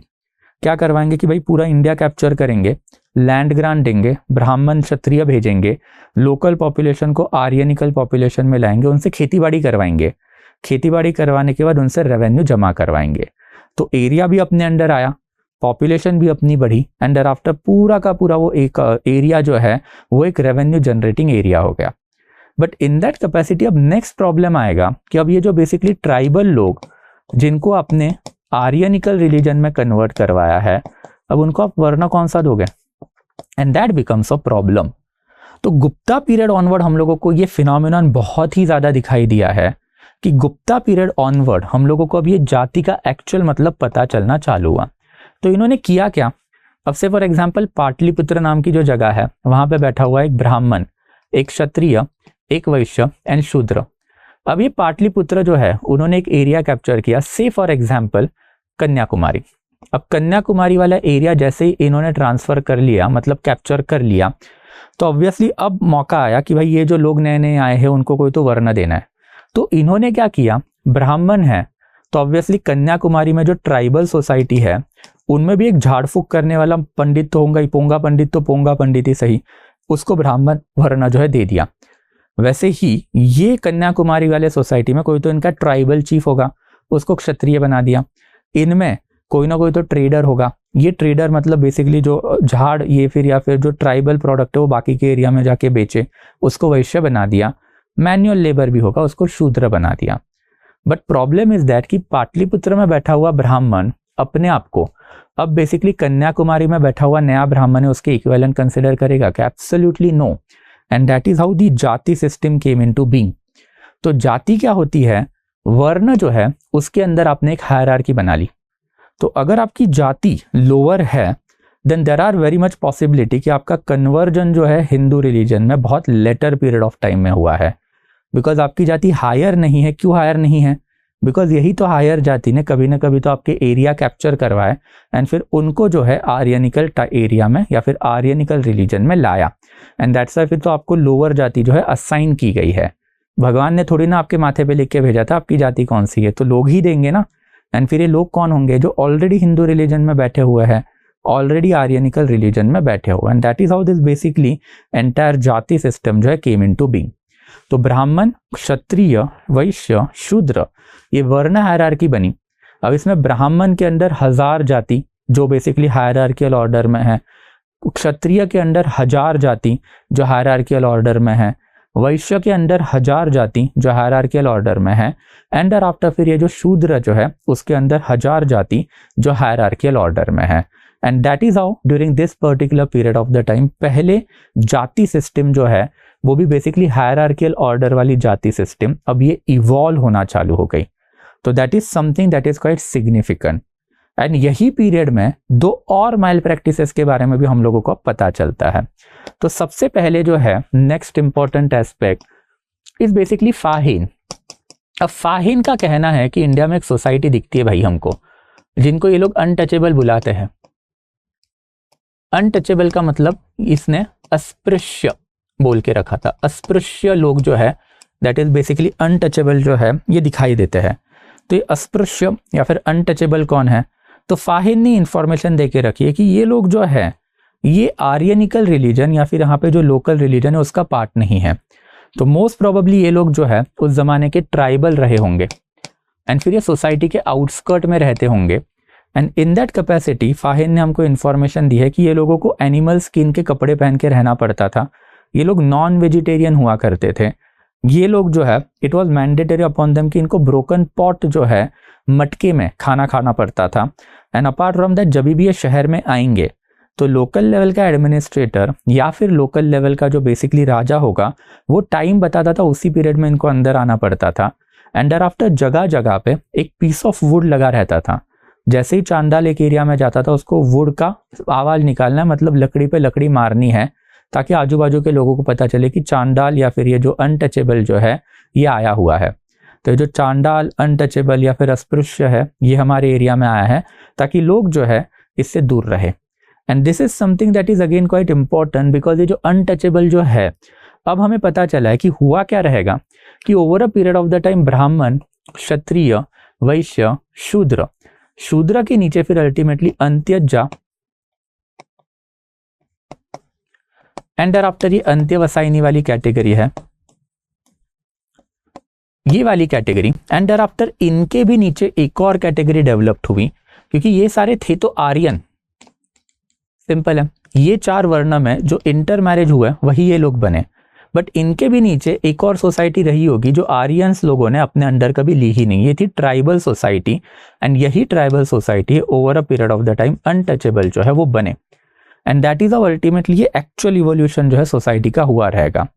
इन लोगों की जरूरत जो है एज अ मैन्युअल लेबर इनको लगती होगी। मैन्युअल लेबर मतलब शहर का कूड़ा कौन साफ करेगा, शहर के गटर कौन साफ करेगा, शहर में जो बेसिकली पॉटी करते हजारों लोग उनको कौन साफ करेगा। तो ये सारी चीजें करने के लिए भी तो आपको बंदे चाहिए।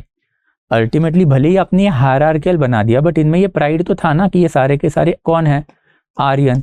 तो ऑब्वियसली ये वाले लोग तो अब ये मैन्युअल लेबर करेंगे नहीं, एंड दैट्स व्हाई ये मैन्युअल लेबर के लिए अपने नॉन आर्यन पॉपुलेशन, मतलब ये जो बेसिकली ट्राइबल पॉपुलेशन जो है, इनको उठाना चालू कर लिया। एंड फिर इनको आपने आपके सिटी के बाहर रखा, अपने आपके सेटलमेंट के बाहर रखा, इनको शहर में आने का एक स्पेसिफिक टाइम पीरियड दिया, एंड इनसे आपने क्या करवाने चालू कर लिया, मैन्युअल लेबर जो है वो करवाने चालू कर लिए। एंड मैन्युअल लेबर आपने जैसे इनसे ये करवाने चालू कर दिए, तो मैन्युअल लेबर के थ्रू अल्टीमेटली आपको एक चीप लेबर भी मिल गया, एंड आफ्टर आपको जो है आर्यन सुप्रीमेसी दिखाने का मौका भी मिल गया। And that is how basically इसी पीरियड में ये पूरी की पूरी जो हायरार्की जो है वो डेवलप्ड हुई होगी। इसके अलावा फिर इनको जो इन्होंने बेसिकली एक और सेक्शन ऑफ द सोसाइटी है उसको भी टारगेट किया, that is basically position of the woman. And position of the woman को वर्स्ट ऑफ करने के लिए एक ही बुक रिस्पॉन्सिबल है, दैट इज मनुस्मृति। ये मनुस्मृति जो है most probably post Mauryan period में ही लिखा होगा, बिकॉज ये बुक जो है उसका जो प्रीलॉग जो है, ये प्रीलॉग में मनु ने ही हम लोगों को ये इंफॉर्मेशन दी है कि ही हैड अटेंडेड दी वैदिक सैक्रिफाइसेस या फिर Ashvamedha sacrifice that was conducted by Pushyamitra Shunga. तो अगर यही बता रहा है कि भाई मैं पुष्यमित्र शुंगा के अश्वमेधा सैक्रिफाइस में मैंने पार्टिसिपेट किया था, तो मोस्ट प्रोबेबली ये शुंगा पीरियड के जस्ट बाद वाला जो है इंपॉर्टेंट पर्सन रहेगा। बट इसका हम लोग को एग्जैक्टली पता नहीं है कौन था, क्या करता था, कैसे था, क्या नहीं था। बट इन एनी केस ये जो मनुस्मृति जो है वो सिंगल हैंडेडली रिस्पॉन्सिबल है for the degradation of the position of the woman and thereafter फिर lower caste, lower varna and thereafter lower jati. अब मनुस्मृति को हम लोगों को इलेबोरेटली तो नहीं पढ़ना है यहाँ पे, बट फिर भी कुछ कुछ कमेंट इसके मैं आपको बता देता हूँ कि सबसे पहले जो है औरत जो है बेसिकली ये औरत को इन्फीरियर रहना है। औरत को इन्फीरियर रहना है मतलब औरत जो है बेसिकली उसको अपने घर से बाहर निकलने से पहले पति की परमिशन लेनी पड़ेगी। जब भी बाहर निकलेगी तो घूंघट जो है बेसिकली लेना पड़ेगा। देर आफ्टर मेंस्ट्रुएशन होगा तो किचन में बेसिकली नहीं जाएगी, एंड देर आफ्टर आपका ये जो है दैट इज जो आपका टेम्पल है या फिर भगवान है वहां पे नहीं जाएगी। वैसे ही पोजीशन ऑफ द शूद्र and there after position of the वैश्य जो है इनको भी लोअर करने का जो काम है ये मनुस्मृति ने ही किया था।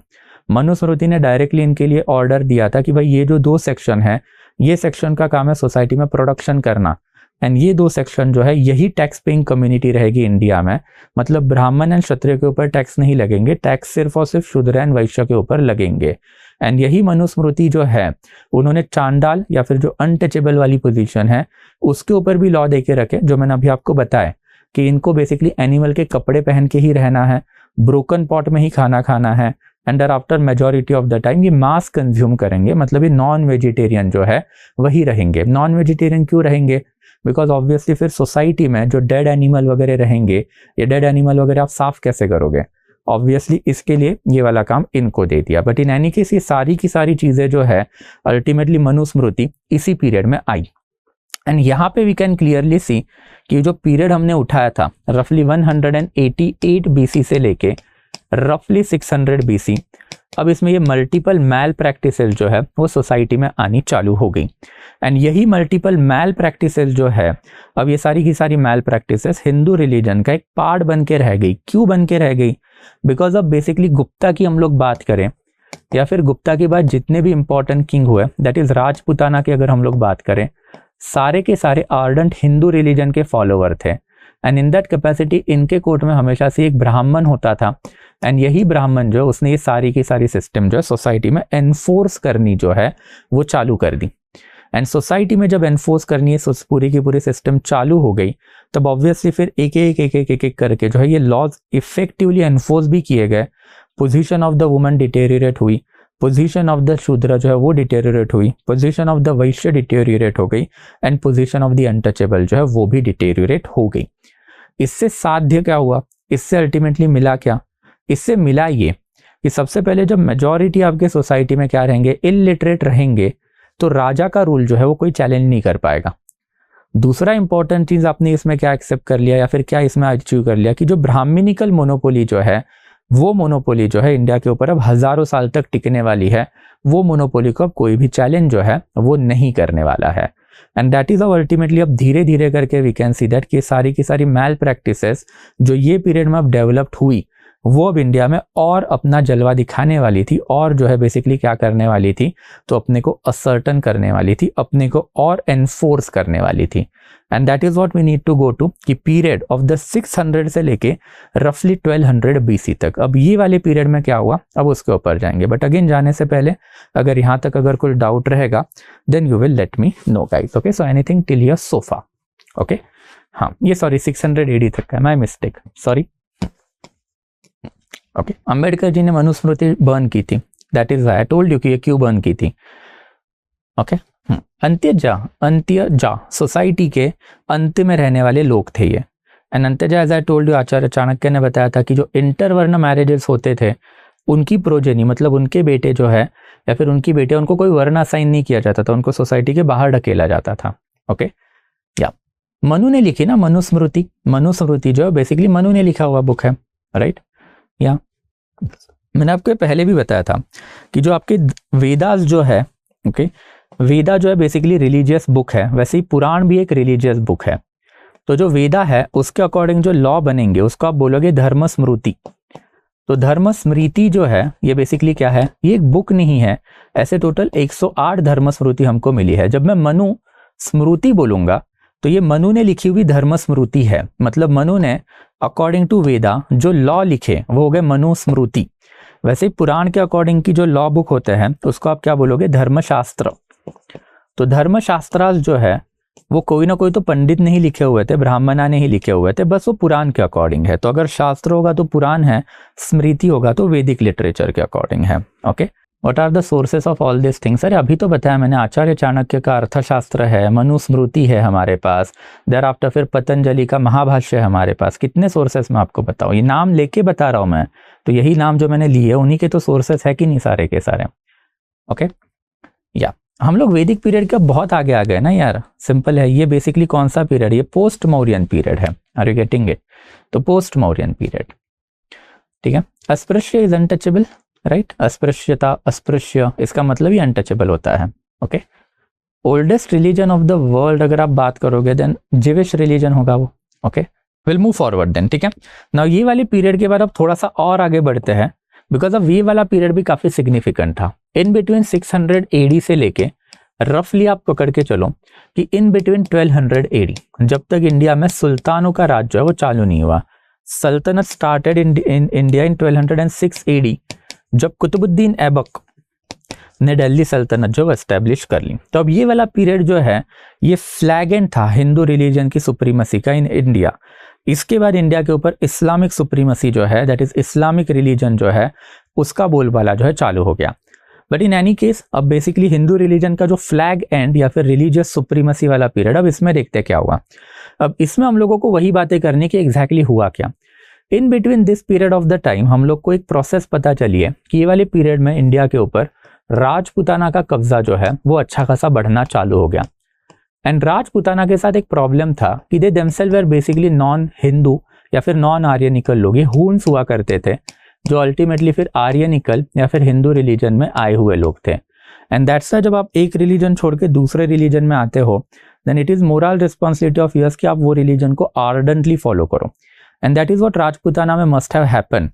अगर आप आज भी राजपूताना सोसाइटी देखोगे या फिर राजपूत लोगों को देखोगे देन इन लोगों में ये कास्ट, वुमन की inferior position, higher and after lower section of the society वाले पंगे चलते हैं। ये क्यों चलते हैं? बिकॉज इन्हीं का बेसिकली अल्टीमेटली इंडिया में लास्ट किंगडम हुआ करता था। ये एक ज़माने में इंडिया के रूलर हुआ करते थे एंड ये जो रूलर है ये हर्षवर्धन पीरियड टाइम में रूलर बनना चालू हुआ है। हर्षवर्धन में हम लोगों को सबसे पहले एविडेंसेस मिले हैं। हर्षवर्धन के टाइम पे एक बुक लिखा हुआ था हर्ष चरित्र, जो भाना भट्ट ने लिखा हुआ था कि एक राजपूत नाम की जो कम्युनिटी जो है ये हून्स लोगों ने बेसिकली अल्टीमेटली इंडिया में बनाई हुई है। तो हून्स सेटल हुए एंड हून्स सेटल होने के बाद ultimately they got converted into Hindu religion और आर्यनिकल रिलीजन। तो इन लोगों ने जो है हिंदू रिलीजन की जो मैल प्रैक्टिसेस जो है उसको कंप्लीट करना चालू किया, जो गुप्ता पीरियड तक डेवलप्ड हो गई थी। एंड फिर ये गुप्ता पीरियड तक डेवलप्ड हुए मैल प्रैक्टिसेस प्रिसाइजली लोअर जाति, लोअर कास्ट के लिए एंड आफ्टर वुमन के लिए काफी सिग्निफिकेंट थी। बाय गुप्ता पीरियड वुमन जो है उनके लिए बहुत सारे लॉज जो है लिखे गए, बहुत सारे लॉज लिखे गए in the sense that starting अगर हम लोग बर्थ से ही देखें देन चाइल्ड इन्फेंटिसाइड जो है ये हम लोगों को यहाँ पे बेसिकली चालू होता हुआ दिखाई दिया है। Thereafter second important thing जो है इज बेसिकली चाइल्ड मैरिजेस, ये भी हम लोगों को यहाँ पे ही दिखाई दिए चालू हो गए हैं। देयर आफ्टर अल्टीमेटली हम लोगों को सती प्रैक्टिस जो है ये भी यहीं पे जो है डेवलप्ड होती हुई दिखाई दी है। एंड देयर आफ्टर एक कंप्लीट सबऑर्डिनेशन जो है ऑफ वुमन वो भी हम लोगों को यहीं पे होता हुआ दिखाई दिया है। चाइल्ड इन्फेंटिसाइड इसी के वजह से बिकॉज टेकिंग और giving dowry was a common practice during this period of time. तो दैट्स वाई फिर अगर आपको लड़की का खर्चा नहीं करना है तो it was acceptable thing in the Rajputana society और we can say that entire Hindu religion by that period of the time. Child marriage जो है वो बेसिकली कंसेप्ट ऑफ प्यूरिटी से एसोसिएटेड था। वुमन जो है basically had lost right over her body. Manusmriti से हम लोगों को ये एविडेंसेस मिले हैं कि वुमन जो है she had lost right over her body and her body became the personal property of the male counterpart. अगर हम मौर्यन पीरियड की बात करें देन मौर्यन पीरियड पर हम लोगों को ये दिखाई देता है कि prostitution was an open business and Mauryans तो 5% का टैक्स भी लगाया करते थे प्रोस्टिट्यूट के ऊपर। तो by and large we can say that कि मौर्यन पीरियड तक वुमन जो है she had a right over her body कि क्या करना है क्या नहीं करना है, that is that women's choice. But in that capacity Manusmriti period onward जब मनुस्मृति ने बोला कि औरत घर पे कन्फाइन रहेगी, औरतों की कोई सहेलियां नहीं होनी चाहिए, औरतें जो है उनको बेसिकली अपने बच्चे एंड आफ्टर अपना जो मेल काउंटर पार्ट है उन्हीं के लिए अपनी लाइफ जो है डेडिकेट करनी चाहिए। औरत जो है बेसिकली पहले फादर के अंडर, देर आफ्टर फिर हस्बैंड के अंदर एंड देर आफ्टर फिर अल्टीमेटली बेटे के अंडर ही रहेगी। तो ये सारे लॉज जो है ये कंसेप्ट ऑफ प्यूरिटी से एसोसिएटेड है। तो वुमन जो है she was considered as a personal property and personal property में प्यूरिटी होनी चाहिए। तो मतलब जिसको आप आज वर्जिनिटी बोलते हो, तो जो वर्जिनिटी वाला जो कंसेप्ट है वो मनुस्मृति से ही आया था एंड वही बेसिकली अगर आपको बेसिकली कंटिन्यू रखना है देन चाइल्ड मैरिज करो। तो मेंस्ट्रुएशन पीरियड जो है, मेंस्ट्रुएशन मतलब जब लड़की का मेंस्ट्रुअल साइकिल चालू होता है जिसको आप प्यूबर्टी पीरियड बोलोगे, जो समवेयर अराउंड 12 से लेके 13 ईयर्स में आ जाता है, उसके बाद में लड़की के सेक्सुअल कैरेक्टरिस्टिक जो वो डेवलप्ड होते हैं एंड सेक्सुअल अर्जेस भी डेवलप्ड होते हैं। तो उसके पहले उसकी शादी करवा दो ताकि बेसिकली प्यूरिटी का पंगा हो ही ना, कोई उसके ऊपर जो है चारित्र या फिर उसका जो कैरेक्टर जो है उसके ऊपर डाउट ना उठाए। And that is how child marriage जो है अब वो सोसाइटी में कॉमन बन गए थे। कंसेप्ट ऑफ सती जो है it is attributed to basically the complete subordination of the woman. Now you need to understand कि बेचारी एक बेटी हुई है एंड फिर ये बेटी को बचपन से ना कोई एजुकेशन दिया है, बचपन से उसका ब्रेन वॉश किया गया कि आपकी पूरी जिंदगी जो है वो आपके पति के लिए है। एंड इन दैट कैपेसिटी अगर ये बच्ची वीडो बन जाती है then obviously she is a burden on the family. Simple है कि अब ये बंदी करेगी क्या। अगर जिसका हस्बैंड होता, पति होता तो संभाल लेता उसको, बट अब पति मर गया तो she is basically dispensable thing. तो इन दैट कैपेसिटी ये सती वाला जो प्रैक्टिस जो है ये भी इसका एक इकोनॉमिकल एंगल यही रहा है कि ये डेवलप क्यों हुई। बिकॉज अगर वो बंदी कुछ कर ही नहीं सकती, आपने तो लिख के रखा है लॉ में कि भाई उस बंदी को पहले फादर के अंडर, फिर पति के अंडर और फिर बेटे के अंडर रहना है, तो पति मरने के बाद अगर बेटा नहीं हुआ एंड बेटा रिस्पॉन्सिबिलिटी नहीं लेना चाहता तो वो औरत करेगी क्या? सोसाइटी में कहीं जा ही नहीं सकती है। तो बेटर है उसको अपने पति के साथ ही निकाल दो। ये भी एक प्यूरिटी के साथ भी एसोसिएट होता है कि आपने इस जन्म में उसका साथ दिया तो अब अगले जन्म में भी उसका साथ दो। एंड बेसिकली जो complete social and economical subordination woman का हुआ, यही social and thereafter economical subordination का एक नेचुरल कोरोलरी है सती। ये सती का सबसे पहला प्रैक्टिस इंडिया में हम लोगों को पता है 510 AD में मिला है, मध्य प्रदेश वाले एरिया में, and basically Eran pillar inscription में मिला है। तो एरान पिलर इंस्क्रिप्शन है बेसिकली, तो ये एरान पिलर इंस्क्रिप्शन में सबसे पहला वाला जो एविडेंस है सती का हमको मिला है। एंड सती वाली practice was a natural corollary to all this insubordination of the woman. अपने वुमन की पोजीशन इतनी खराब कर दी कि वो इंडिपेंडेंट एग्जिस्टेंस के लिए लायक ही नहीं बची। जब इंडिपेंडेंट एग्जिस्टेंस के लिए वो लायक नहीं बचेगी देन ऑब्वियसली उसका पति मरने के बाद उसका करोगे क्या? तो बेटर है पति के साथ ही उसको भेज दो। एंड दैट इज हाउ ये सती वाली मैल प्रैक्टिस से डेवलप्ड हुई। And you can say that ये complete subordination of the woman जो है हो गया। वो बेचारी बच्ची अब जिंदा होगी, जिंदा होने के बाद ही उसके प्रॉब्लम चालू हुए। उसको घर में बेसिकली खाने के लिए भी स्ट्रगल करना पड़ेगा कि पहले मेल खाएगा देयर आफ्टर फीमेल खाएगी। पूरे के पूरे टाइम पे उसको पूरा का पूरा जो है सिर्फ अपने मेल काउंटर पार्ट का ही काम करना है। उसकी शादी अर्ली एज में की जाएगी। अगर उसका पति बच गया तो गुड, अगर नहीं बचा तो उसको सती जाना पड़ेगा। बच भी गया तो उसकी जिंदगी अब वो पति के लिए डेडिकेट रहेगी। पति के लिए डेडिकेट रहने के बाद अल्टीमेटली पति जो बोलेगा वो करना पड़ेगा। And in that capacity complete subordination of the woman हुआ। बट कंप्लीट सबऑर्डिनेशन के साथ साथ इंडियन सोसाइटी जो है वो स्टैग्नेंट भी होगी, बिकॉज आपके घर की औरत ही पढ़ी लिखी नहीं है। अगर आपने उसी को वो पोजीशन में ढकेल दिया देन आपकी फैमिली पढ़ी लिखी नहीं है, आपकी पूरी की पूरी सोसाइटी पढ़ी लिखी नहीं है। And that is how ultimately malpractices जो है अब धीरे धीरे एक्सेंचुएट होंगे।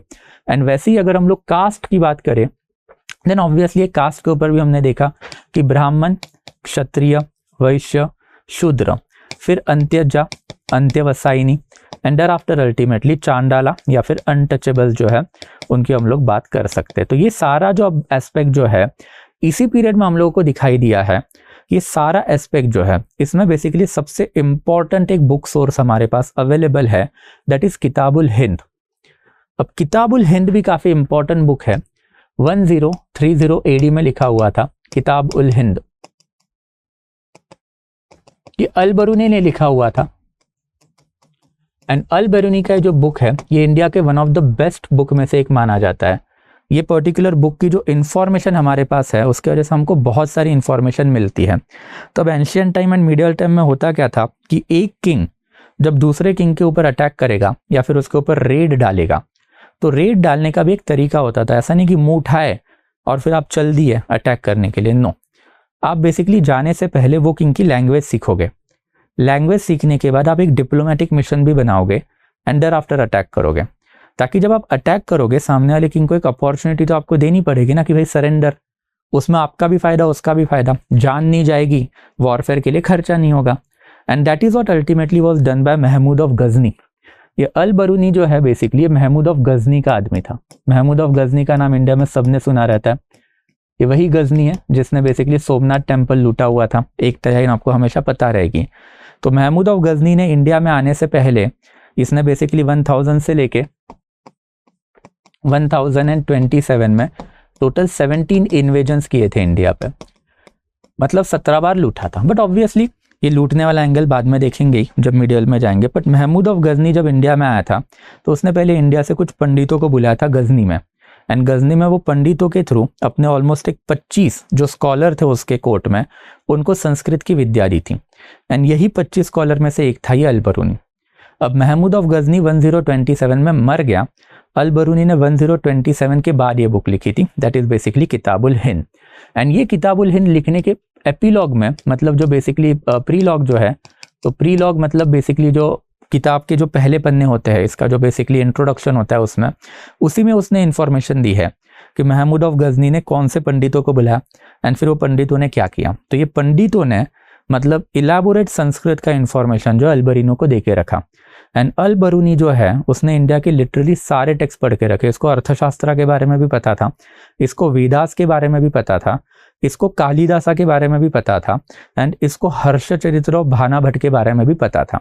तो मतलब इसको इलेबोरेट लेवल का नॉलेज दिया गया था इंडिया की सोसाइटी के बारे में, ताकि इंडिया में इन्वेजन जब होंगे तो इन्वेजन होने के बाद ये सोसाइटी को भी समझे, ताकि लूटने में आसानी हो एंड देयर आफ्टर राजाओं से बात भी कर पाए।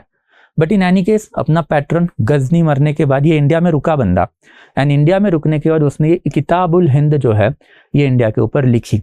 ये इतना बिगेस्ट सोर्स ऑफ हिस्ट्री माना जाता है कि it is because of this book हम लोग को majority of the time ancient में क्या हुआ पता चला, बिकॉज इसको वेदा से लेके ऑलमोस्ट हर्षचरित्र के सबके बारे में नॉलेज था। और इसने कंपैरिजन भी किया है, इसने अपने प्रीलॉग में ही लिख के रखा है कि ये बुक जो मैं लिख रहा हूँ उसका ट्विन पर्पज है। सबसे पहले तो मैं इंडिया की अभी की सोसाइटी मैं कंपेयर करूंगा इंडिया के पास से, एंड आफ्टर इंडिया की अभी सोसाइटी मैं मेरे घर से, मतलब ये पर्शियन था तो मैं पर्शिया से भी कंपेयर करूंगा, ताकि पढ़ने वाले को इलेबोरेट नॉलेज जो है इंडिया का मिले।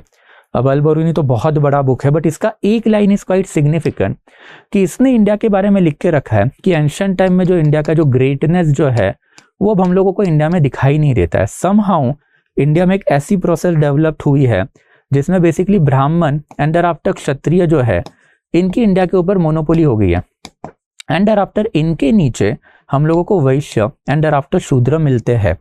वैश्य एंड शूद्र जो है उनको एजुकेशन का कोई राइट जो है सोसाइटी में नहीं बचा है, and they are happy about it without questioning this situation. Vaishya and Shudra इन्होंने इनकी मोनोपोली मान ली है। ही इज बैफल्ड, उसके पास आंसर नहीं है। क्यों? हमारे पास आंसर है ये क्यों हुआ, because of the Rajputana kingdom. कभी मीडिएवल अर्ली में जाएंगे तो देखेंगे, बट उसको नहीं पता था, तो उसने कमेंट लिख के रखा था कि भाई वैश्य एंड शूद्र जो है इनकी पोजीशन अब कंप्लीटली सबऑर्डिनेट हो गई है। And thereafter it was al Biruni जिसने इंफॉर्मेशन दी है कि एंशिएंट टाइम में जब ये अंत्यजा, अंत्यवसायनियन, अनटचेबिलिटी वाली जो चीजें इंडिया में होती थी वो अभी भी दिखाई देती है, बट अब ये अंत्यजा, अनटचेबिलिटी और इनमें जो है एज सच कोई फर्क जो है हम लोग को नजर नहीं आता। तो मोस्ट प्रोबेबली हुआ क्या रहेगा, bye the time of the Rajputana period, मतलब रफली 600 से लेके 1200 के अराउंड जो है एक कंप्लीट सबऑर्डिनेशन जो है Vaishya, Shudra, Antyaja, Antyavasayini and after untouchable सभी का हुआ रहेगा। And in that capacity al Biruni का जो डिस्क्रिप्शन है उसमें हमको यही इंफॉर्मेशन मिलती है कि अब ब्राह्मण एंड क्षत्रिय सोसाइटी में एकदम सुप्रीम हो चुके थे। सर्टन जगह पे अनटचेबिलिटी इनके अगेंस्ट भी कैरी आउट की जाती थी depending upon the local situation, and ये सारे लोग भी अब अनटचेबिलिटी में ढकेले गए थे। तो अनटचेबिलिटी जो एक जमाने में मैनुअल लेबर से एसोसिएटेड था, अब वहां पे भी आपने कंसेप्ट ऑफ प्योरिटी घुसा दी कि दिस आर प्योर वर्ण। प्योर वर्ण इन द सेंस दैट कि ये वाले जो वर्ण जो है वो हायर है, वो प्योर है, उन्होंने प्रीवियस जन्म में कोई तो पुण्य किए, एंड ये जो है बेसिकली इम्प्योर वर्ण, इन्होंने पिछले जन्म में क्या किए, सारे के सारे कोई ना कोई तो बुरे काम कर दिए। एंड ये अल बरूनी वाला जो बुक है किताबुल हिंद, ये सबसे सिग्निफिकेंट सोर्स माना जाता है, बिकॉज अल बरूनी जो है उसने जो अपना बुक लिखा था वो इतना रैशनल बुक है कि आप easily you can compare India's past with India's present and India's present with Persia also, and उसी में ये इंफॉर्मेशन जो है हमको मिली हुई है। तो by the time of this particular period of the time all बरूनी ने तो ये information the, and after even woman की जो पोजीशन इंडिया में जो थी, ये वुमन की पोजीशन जो अभी मैंने आपको एक्सप्लेन की, ये भी सारी की सारी अल बरूनी ने ही हम लोगों को बताई हुई है। तो ये पीरियड ऑफ टाइम, मतलब यहां तक आते आते that is towards the flag end of this period of the time, अब ये मैल प्रैक्टिसेस जो है इंडिया में पूरी की पूरी क्या हुई, बैठ गई। एंड अब ये इंडिया में जो मैल प्रैक्टिसेस बैठी, अब ये मैल प्रैक्टिसेस कंटिन्यू रहने वाली थी। क्यों? बिकॉज इंडिया में अब हिंदू किंग नहीं आने वाले थे, और अगर आने भी वाले थे वो लोकल लेवल के थे, किसी में वो उतना कैपेबिलिटी नहीं था कि वो रिलीजन को चैलेंज कर पाए। एंड दैट इज हाउ ये जो पूरा का पूरा जो सनातन धर्म जो है ये एंशियंट, मतलब late ancient and medieval period में अपने आप को असर्टन करना चालू हो गया। एंड यही पर्टिकुलर सनातन धर्म जो अपने आप को असर्टन कर रहा है, अपने आप को बिठा रहा है, अब यही धर्म के खिलाफ जो है बेसिकली एक क्या हुआ, रिफॉर्मेशन मूवमेंट जो है वो इंडिया में चालू होंगे। तो वो रिफॉर्मेशन के ऊपर भी जाएंगे, बट जाने से पहले will take a break of a minute. अब यहां तक अगर कोई डाउट रहेगा then you will let me know. So anything till here so far. Persia, al Biruni was from the Persia, okay, Persian था अल बरूनी। बहुत बढ़िया है किताबुल हिंद अल बरूनी, इसने इंडिया के हर एक एस्पेक्ट के ऊपर लिख रखा है, polity, society, economy, culture, in fact इसको इंडिया में फादर ऑफ एंथ्रोपोलॉजी भी बोला जाता है, एंड इसको इंडिया में फादर ऑफ इंडोलॉजी भी बोला जाता है, मतलब फादर ऑफ ज्योग्राफी, बिकॉज इसी बंदे ने सबसे पहले इंडिया के ज्योग्राफी के बारे में भी इंफॉर्मेशन दे के रखी। इसी बंदे ने जो है सबसे पहले इंडिया में इसके बारे में भी इंफॉर्मेशन दे के रखी, दैट इज फॉसिल जो होते हैं ना, फॉसिल, उसके बारे में। तो दैट्स व्हाई ये father of anthropology, father of Indology भी बोला जाता है। ओके, इंटरवर्ण मतलब ब्राह्मण, क्षत्रिय, क्षत्रिय वैश्य, इनके बीच में जो शादी होगी वो इंटरवर्ण। इंटरकास्ट मैरिजेस करते हो ना आप आज, इंटरकास्ट मैरिज मतलब आपकी कास्ट अलग, दूसरी की कास्ट अलग, राइट? या इस टुडेज ब्राह्मण सिमिलर ना यार, अब वो बेसिकली सोसाइटी इवॉल्व हो जाती है ना, सोसाइटी इवॉल्व हो जाती है। And you need to understand कि ब्राह्मणास के खिलाफ इतना हेट क्यों है ना इंडिया में, बिकॉज ये सारी चीज़ें जो है जो 2-2.5 हज़ार साल के लिए इन्होंने की, तो उसी का एक रिएक्शन हमेशा जो है बेसिकली लोअर कास्ट लीडर से आता है। इनके एपिटोम थे अम्बेडकर, सिंपल है, राइट? या तो I hope it is quite clear. यहाँ तक की चीज़ें जो है, अब यहाँ तक अगर कोई डाउट नहीं रहेगा तो now will go to the reform, and ये रिफॉर्म काफ़ी सिग्निफिकेंट है। तो ऑब्वियसली अभी हमने देखा कि सनातन धर्म जो है रफली पोस्ट मौर्यन पीरियड से चालू हुआ इंडिया में। तो पोस्ट मौर्यन पीरियड ऑनवर्ड जो रिलीजन था 188 BC, तो ऐसा नहीं था ना कि सारे ब्राह्मणों ने इसको सपोर्ट कर लिया, कोई ना कोई तो लिबरल बंदा भी तो निकलने वाला था। सोसाइटी की जब आप बात करते हो तो जब कोई कंजर्वेटिव एलिमेंट अपने आप को असर्टन करेगा तो कोई लिबरल भी तो असर्टन करेगा अपने आप को, एंड दैट्स अ मल्टीपल ब्राह्मण जो है वो लिबरल ब्राह्मण भी आए। एंड यही लिबरल ब्राह्मण जो है काफ़ी सिग्निफिकेंट है, बिकॉज इन्होंने ही अर्लीस्ट लेवल पे हिंदू रिलीजन को रिफॉर्म करने का काम जो है चालू किया, जिसमें सबसे इम्पॉर्टेंट जो थे 8th सेंचुरी ऑनवर्ड या फिर 8th सेंचुरी AD में आए हुए आदि शंकराचार्य। आदि शंकराचार्य का नाम इंडिया में अगेन सबने सुना हुआ रहता है, तो he basically belong to the Karnataka. 8th century AD के अराउंड इन्होंने बेसिकली इंडिया में सबसे पहले जो है रिफॉर्म की बात की, और इन्होंने बेसिकली उपनिषदा जो है इसकी बात की कि भाई जो एंशियंट टाइम पे वैदिक लोग थे, ये वैदिक लोगों को हिंदू बोलने का काम भी सबसे पहले इन्होंने ही किया, बिकॉज वो सिंधु रिवर के अराउंड रहते थे। तो ये सिंधु का बन गया हिंदू, बिकॉज स जो है अरेबिक लोगों को प्रोनाउंस करना नहीं आता था। एंड कर्नाटका की हम लोग बात कर रहे हैं तो 8th सेंचुरी के कर्नाटका में अरेबिक ट्रेडर जो है बहुत सारे हुआ करते थे, तो मोस्ट प्रोबेबली इन्हीं से नॉलेज मिला होगा आदि शंकराचार्य को एंशियंट टाइम का। एंड सिंस ये एंशियंट टाइम में अरेबिक लोग जो है सिंधु नहीं बुलाया करते थे, हिंदू बुलाया करते थे, तो दैट इज हाउ ये टर्मिनोलॉजी आदि शंकराचार्य ने कॉइन की। एंड फिर आदि शंकराचार्य ने बोला कि ये जो बेसिकली हिंदू रिलीजन जो है उसमें प्रॉब्लम यही है कि हम लोग इनको फॉलो तो करेंगे, बट इनके जो बुक है that is basically Veda, that is Rig, Sama, Yajur, Atharva, there after फिर ब्राह्मणा, एंड ब्राह्मणा के साथ साथ फिर अल्टीमेटली अरण्यका, एंड अरण्यका के साथ साथ अल्टीमेटली फिर उपनिषदा। तो इन सब में से हम लोगों को बेसिकली जो है ये 2 फॉलो नहीं करने हैं। We are not this people, ये बेसिकली सिंगल हैंडेडली रिस्पॉन्सिबल है for all malpractices in our religion. तो हम लोग वेदा को फॉलो करेंगे, एंड वेदा के अकॉर्डिंग उपनिषदा को फॉलो करेंगे, and that is how for the first time जो सनातन धर्म है, जो ब्राह्मण लोगों की मोनोपोली हुआ करता था, अब इनको चैलेंज करने का काम जो है वो आदि शंकराचार्य ने इंडिया में चालू किया। And that is basically the long lasting contribution of आदि शंकराचार्य। एंड दैट्स जो मैंने आपको पहले भी बताया था कि today we are not Sanatani, today we are what, Upanishadic. And that's हमारे लिए आदि शंकराचार्य वाला जो टाइटल है वो सबसे सिग्निफिकेंट माना जाता है। तो यही उपनिषदिक प्रिंसिपल जो है वो सबसे पहले ये बेसिकली बिना बताने का काम जो है किसने किया, आदि शंकराचार्य ने किया। और आदि शंकराचार्य ने बोला कि भाई रिलीजन करना मतलब मंत्र पढ़ना, ये आपको किसने बोला? रिलीजन करना है मतलब सैक्रिफाइसेस करने आपको किसने बोला? हम लोग नहीं मानेंगे ये सारी चीजें, ये ब्राह्मणों ने बोला हम लोगों को। हम लोग ब्राह्मणा की बात क्यों माने भाई? हमको नहीं माननी है, तो हमको क्या करना है? हमको बेसिकली भक्ति करनी है, सिंपल। एंड ये भक्ति जो है अब काफी सिग्निफिकेंट हो गई। भक्ति करो मतलब मन से मानो। तो आदि शंकराचार्य का कहना है कि भाई देयर आर 2 एलिमेंट, हमेशा याद रखो कि एक होती है आत्मन एंड देयर आफ्टर एक होता है ब्राह्मण। ये ब्राह्मण मतलब ब्राह्मणा को एट्रीब्यूट मत करो, ये ब्राह्मण मतलब ब्रह्मांड। तो ब्राह्मण मतलब ये ब्रह्मांड होता है, दैट इज यूनिवर्स होता है। तो ब्रह्मांड बेसिकली यूनिवर्स है, ये सांस्कृतिक टर्म्स है। तो ये ब्राह्मण मतलब ब्राह्मण मत मानो। तो आदि शंकराचार्य का कहना था कि भाई एक आत्मा होती है एंड देयर आफ्टर एक ब्रह्मांड होता है। ब्रह्मांड मतलब क्या? जो आसमान में दिख रहा है। आत्मा जो है वो मरने के बाद कहाँ पे जाएगी? ब्रह्मांड के पास जाएगी। बट ब्रह्मांड है किधर? ब्रह्मांड आपके अंदर ही है। तो आपको क्या करना है, आपकी एक बॉडी जो है उसके अंदर आपकी जो आत्मा है, एंड वही आत्मा के अंदर एक ब्रह्मांड है। ये ब्रह्मांड एंड आत्मा जो है इसको आपको मिलाना है।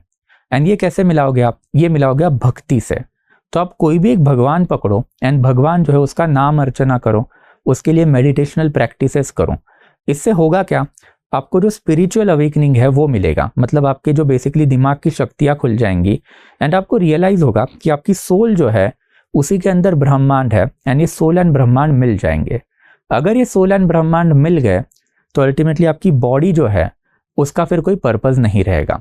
तो over a period of the time जब आपकी बॉडी मर जाएगी तो आपकी सोल जो है वो पीसफुल है, वो हैप्पी है, वो ब्रह्मांड के साथ जो है मिल चुकी है।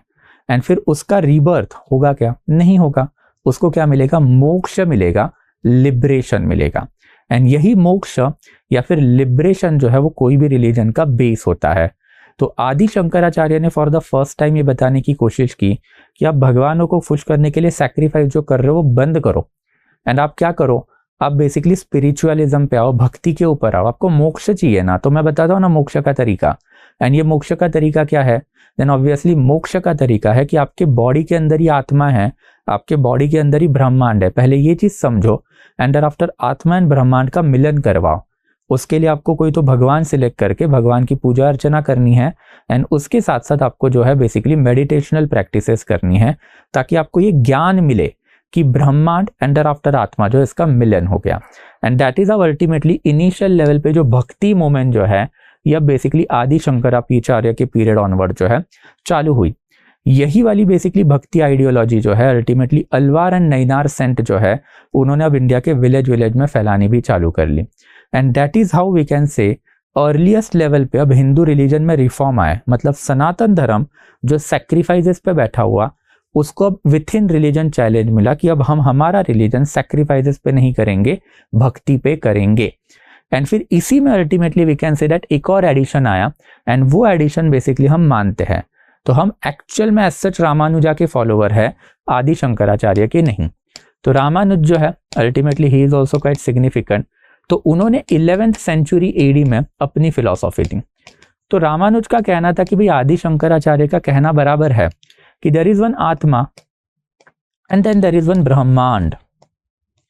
And thereafter ultimately Ramanuja ने कहा कि बस आदि शंकराचार्य एक चीज में गलत हो गए। भाई कौन सी गलत चीज बोली आदि शंकराचार्य ने, कि ये दोनों बॉडी के अंदर है। नो, सिर्फ आत्मा जो है या फिर आत्मन जो है ये बॉडी के अंदर है, एंड ब्रह्मांड जो है वो कहां पर पता है आपको, ये ब्रह्मांड है एक मूर्ति में। कहां पर है एक, ये मूर्ति में है, आइडल में है। तो आपको क्या करना है कि आपको एक भगवान सिलेक्ट करना है, एंड भगवान की मूर्ति जो है उसकी आपको पूजा अर्चना करनी है। ताकि होगा क्या, over a period of the time आप आपकी आत्मा को भगवान को डेडिकेट कर दोगे। तो जैसे ही आपकी बॉडी मर गई देन ऑब्वियसली आपकी आत्मा वो ब्रह्मांड मतलब जो भगवान या फिर मूर्ति उसकी तरफ चली जाएगी, उसको दूसरी बॉडी में जाने की जरूरत नहीं पड़ेगी, मिल गया आपको मोक्ष। एंड यही वाली जो प्रिंसिपल जो है ये बेसिकली हम लोग इंडिया में आज फॉलो करते हैं। तो मोक्ष प्राप्ति जो है ये मूर्ति पूजा से आती है, ये मोक्ष प्राप्ति मूर्ति पूजा से आती है। ये वाला जो वर्जन है ये है रामानुजा वाला वर्जन, और इसी के ऊपर we can say that Upanishadic religion का जो फाउंडेशन है आज का वो बैठा हुआ है। तो we are idolater, we are murti pujak, but मूर्ति पूजा हम करते क्यों है, because of this particular philosophy. And this is something you can say that कि अर्लीस्ट लेवल पे जो सनातनी ब्राह्मणिकल रिलीजन था, ये सनातनी ब्राह्मणिकल रिलीजन जो है इसको अब चैलेंज देना जो है इन्होंने चालू किया। एंड फिर यही सनातनी ब्राह्मणिकल रिलीजन जो है अल्टीमेटली भक्ति मूवमेंट जो सबसे पहले अलवार एंड दराफ्टर नैनार लोगों ने साउथ में फैलाई, एंड दराफ्टर फिर अल्टीमेटली नॉर्थ इंडिया में बेसिकली जो है ये मूवमेंट पूरी की पूरी फैली under saguna saint and thereafter nirguna saint. तो बेसिकली सनातन धर्म एक जगह पे चल ही रहा है, उसको चैलेंज करने के लिए उपनिषदिक रिलीजन भी एक जगह पे चल रहा है। And this is the tussle that was going on in the entire medieval India. And यही मीडिएवल इंडिया खत्म होने के बाद अल्टीमेटली आता है आपका modern India, and this is modern India का फिर socio reform movement. By the time of then पहले आगे के 600 साल 1200 से लेके 1900 और 1800 तक ये टसल चलती रही इंडिया में कि Sanatan versus Upanishad, and Sanatan versus Upanishad में अल्टीमेटली ब्रिटिशर्स जब आए तो ब्रिटिशर्स ने उपनिषदिक रिलीजन के थोड़ा झुकाव दिया, and apart from that India की जो पॉलिटिकल लीडरशिप आई उन्होंने भी ये रिलीजन जो उपनिषदिक की तरफ लेके जाना चालू कर दिया। And that is how you can see कि 19th and after 20th century में कौन से सोशियो रिफॉर्म मूवमेंट हुए। आचार्य ईश्वरचंद्र विद्यासागर सनातन के अगेंस्ट थे, उपनिषदिक रिलीजन को फॉलो करने वाले थे। देयर आफ्टर फिर we can talk about Raja Ram Mohan Roy, Vedas and Upanishads की बात की। Thereafter we can talk about the biggest one of them Swami Vivekananda, उनसे बड़े सोशल रिफॉर्मर हो कौन सकते, वो भी उपनिषद वेदांत की ही बात करते हैं। And thereafter even Ambedkar हो सकते हैं, SNDP हो सकते हैं, या फिर पेरियार हो सकते हैं। जो बिगेस्ट लोअर कास्ट मूवमेंट थी उन्होंने भी टेम्पल एंट्री मूवमेंट हमेशा करनी चाहिए, बिकॉज भगवान जो है वो बेसिकली सिर्फ और सिर्फ ब्राह्मणों के हाथ में नहीं है, वो सबका है। हमको भी अधिकार है मूर्ति पूजा करने का, हमको भी अधिकार है मोक्ष प्राप्ति करने का, and that is the social reform movement.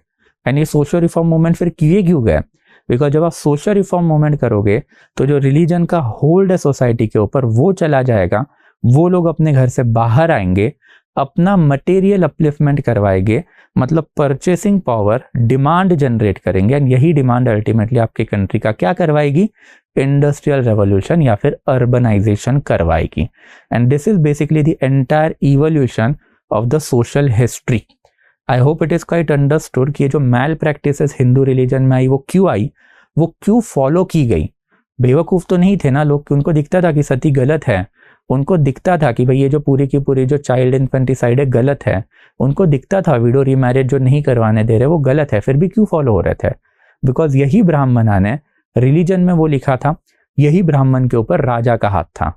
तो बेसिकली जब अभी के टाइम पे हम हमारे गवर्नमेंट के अगेंस्ट जाने से डरते हैं तो वो लोग भी तो डरते थे ना अपने गवर्नमेंट के अगेंस्ट जाने से।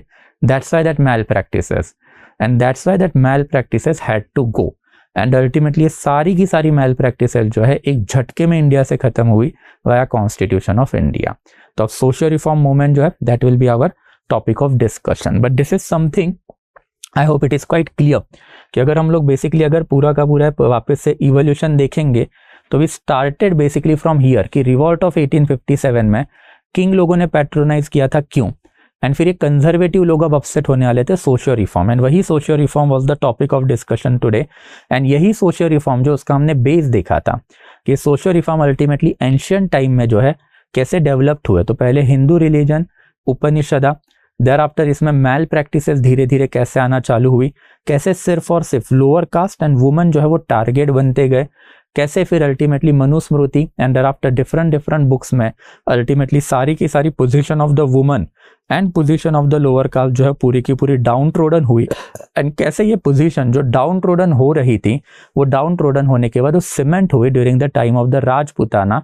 एंड फिर इसका जो बिगेस्ट एविडेंस जो हमको मिलता है that is Kitabul Hind Al बरूनी।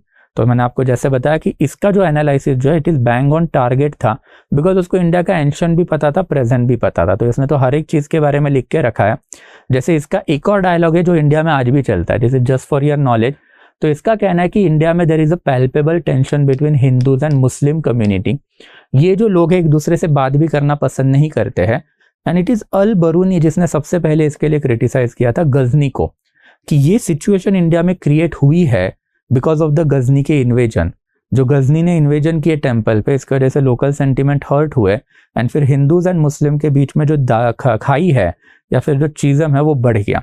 And you can clearly सी आज 1000 साल हो गए रफली, इसको 7 साल बाद पूरे 1000 साल कंप्लीट हो जाएंगे। आज भी ये स्टेटमेंट जो है यू कैन कंसिडर पूरा का पूरा एकदम टारगेट पे है। वैसी सिचुएशन आपको आज भी इंडिया में दिखाई देती है। बट इन एनी केस ये सारे के सारे जो मैल प्रैक्टिसेस सनातन धर्म में आए तो उसके अगेंस्ट किए हुए socio reform, and socio reform में अल्टीमेटली पूरा का पूरा जो आदि शंकराचार्य का कहना एंड आफ्टर रामानुज का कहना, एंड फिर ये पर्टिकुलर सोशियो रिफॉर्म भक्ति मोमेंट्स हो पूरे के पूरे इंडिया में जो है मीडिएवल इंडिया में फैलते रहे, and that is how we reach up to 1800। एंड अब ये 1800 में अल्टीमेटली क्या है तो सोशियो रिफॉर्म्स है। तो अब यहां तक अगर कोई डाउट रहेगा then you will let me know guys. Okay, was sati followed by upper varna? Sati was followed only by the upper varna. आपके दिमाग में कभी सवाल नहीं आया क्या सर सती भी होती थी और विडो रीमैरिज, ये पंगा कैसे हुआ? अगर सती होती है तो विडो आई कहां से? विडो को तो जिंदा ही नहीं रहना चाहिए था। सवाल आपके दिमाग में तो आना चाहिए था ना कि अगर मैं सती बोलूं तो सती के बाद में फिर ये वीडो रिमैरिज वाला पंगा आया कहाँ से? वीडो तो होनी ही नहीं चाहिए, she should have burned herself, तो ये वीडो आई कहाँ से? इसके पीछे भी रीजन है कि सती एज आई टोल्ड यू की क्यों जाती थी, क्योंकि complete subordination of the woman जो है वो हो चुका था। बट ये complete subordination of the woman जो है इंडिया में आप हमेशा याद रखो सिर्फ और सिर्फ अपर वर्ण अपर जाति वुमन का ही हुआ था। तो एक ब्राह्मण या फिर क्षत्रिय वुमन जो हुआ करती थी उसी का हुआ। बिकॉज अगर आप वैश्य एंड आफ्टर शूद्र वुमन की बात करोगे देन ये तो लगती थी ना भाई, इनको घर में दासी का काम कौन करेगा, राजा को प्लेजर देने का काम कौन करेगा, तो ये सारा काम करने के लिए तो यही वुमन थी। तो दैट्स व्हाई वैश्य एंड शूद्र वुमन जो है उनका हमेशा से एक इंडिपेंडेंट एग्जिस्टेंस जो है सोसाइटी में रहा है। एंड अगर आपका इंडिपेंडेंट एग्जिस्टेंस है तो क्या आप सती जाओगे? नहीं जाओगे, आपके पास है भाई पैसा, आप कमा सकते हो, फिर आपको सती जाने की क्या जरूरत है? तो दैट्स व्हाई सती प्रैक्टिस जो है वो हमेशा से अपर जाति अपर वर्ण के लिए हुआ करती थी। एंड इट इज लोअर जाति लोअर वर्ण वुमन जिनको ये सती में नहीं लाया जाता था। उसके दो रीजन था कि सबसे पहले उनका इकोनॉमिकल सबऑर्डिनेशन नहीं हुआ था, एंड दूसरा जो है ब्राह्मण इनके लिए काम नहीं किया करते थे। ब्राह्मण जो है सिर्फ अपर जाति अपर वर्ण के लिए ही काम किया करते थे। आई hope it is quite clear. Okay, Persia के बारे में इसने क्या लिखा था? इतनी क्यूरियोसिटी अच्छी नहीं होती यार, राइट? या why we discard Adi Shankaracharya? We did not discard it. ये वाला फिलोसॉफी भी तो चलता है ना, जब बेसिकली आप मूर्ति पूजा नहीं करते हो तो आप आदि शंकराचार्य को तो फॉलो करते हो, आप भगवान का नाम जो बेसिकली एक माला लेके जपते रहोगे, मेडिटेशनल प्रैक्टिसेस करोगे, तो हमने डिस्कार्ड थोड़ी ना किया है। आप 24 घंटे मूर्ति के सामने नहीं बैठोगे ना। ये करने वाले लोग भी मिलेंगे आपको, कहाँ पे मिलेंगे? वाराणसी, वृंदावन, वहां पे मिलते हैं ना। फिर वो 24 घंटे मूर्ति पूजा करते रहते हैं। तो वो वाला क्रीड या फिर वो वाला सेक्ट भी इंडिया में है। हमारा क्रीड जो बेसिकली मूर्ति पूजा इतना नहीं मानता, भगवान को मानता, तो आदि शंकराचार्य वाला है, राइट? आज फिर रोकेंगे, यस, आज यहीं पे रोक देंगे, राइट? बट अगेन जाने से पहले याद रखो the next lecture will be on Monday. कल छुट्टी है, परसों छुट्टी है और संडे को भी छुट्टी है। Next lecture will be on Monday 6 o'clock in the evening. Okay, या तो आज basically will be stopping over here. But again जाने से पहले अगर कोई डाउट रहेगा तो बताओगे। I can't take the voice over doubt, मेरा अभी फ्लाइट है 10:30 का, so I need to rush, ठीक है? 15-20 मिनट में निकलना है मुझे, तो I will not be taking the voice over doubt, ठीक है? But you can type it out, okay? जल्दी जल्दी से। चलो थैंक यू यार, थैंक यू गाइस। ओके, यार दलिदा मैंने आपको बता दिया ना यार, दलिदा का मतलब क्या होता है? तो दलित, हादी, दोमा, ये जो बेसिकली हम लोगों को टर्म मिले हैं, किस में मिले हैं? अंत्यजा के अंडर। तो ये अंत्यजा के अंडर ही डिफरेंट कम्युनिटीज हुआ करती थी, तो उसमें से ये टर्म मिले हम लोगों को। ओके, या द ओरिजिनल टेक्स्ट और मैन्यूस्क्रिप्ट इज नॉट एक्सेसिबल ना right now Hrithik. Original text and manuscript तो आपको नहीं मिलेंगे। सोहित, आपके कमेंट विजिबल है? Yes, absolutely it is visible यार, ठीक है? यस, देयर आफ्टर फिर सोशल रिफॉर्मर के वजह से इंडस्ट्रियल नहीं, सोशल रिफॉर्मर के वजह से सोसाइटी का अपलिफ्टमेंट हुआ। एंड सोसाइटी का अपलिफ्टमेंट होना जरूरी है ना, आप समझिए ना। इंडस्ट्रियल रेवोल्यूशन होता है कि हमने देखा था कि इंडस्ट्रियल रेवोल्यूशन के लिए आपको मार्केट लगेगा। एंड मार्केट कब डेवलप्ड होगा? जब आपके कंट्री में या फिर आपके पर्टिकुलर सोसाइटी में इकोनॉमी डेवलप्ड होगी। इकोनॉमी कब डेवलप्ड होगी? जब आपके मेजॉरिटी ऑफ द लोग घर से बाहर निकल के काम करेंगे। अगर आपने मेजॉरिटी ऑफ द लोगों को काम करने का ही राइट नहीं दिया या फिर काम भी नहीं दिया तो कैसे होगा फिर बता, राइट? सिंपल। ब्रह्मांड इज यूनिवर्स ना, कुडंट अंडरस्टैंड ब्रह्मांड कंसेप्ट जो है। देखो, आपका रिलीजन है, रिलीजन का अल्टीमेट पर्पस हमेशा मोक्ष होता है। मोक्ष जो है that is liberation.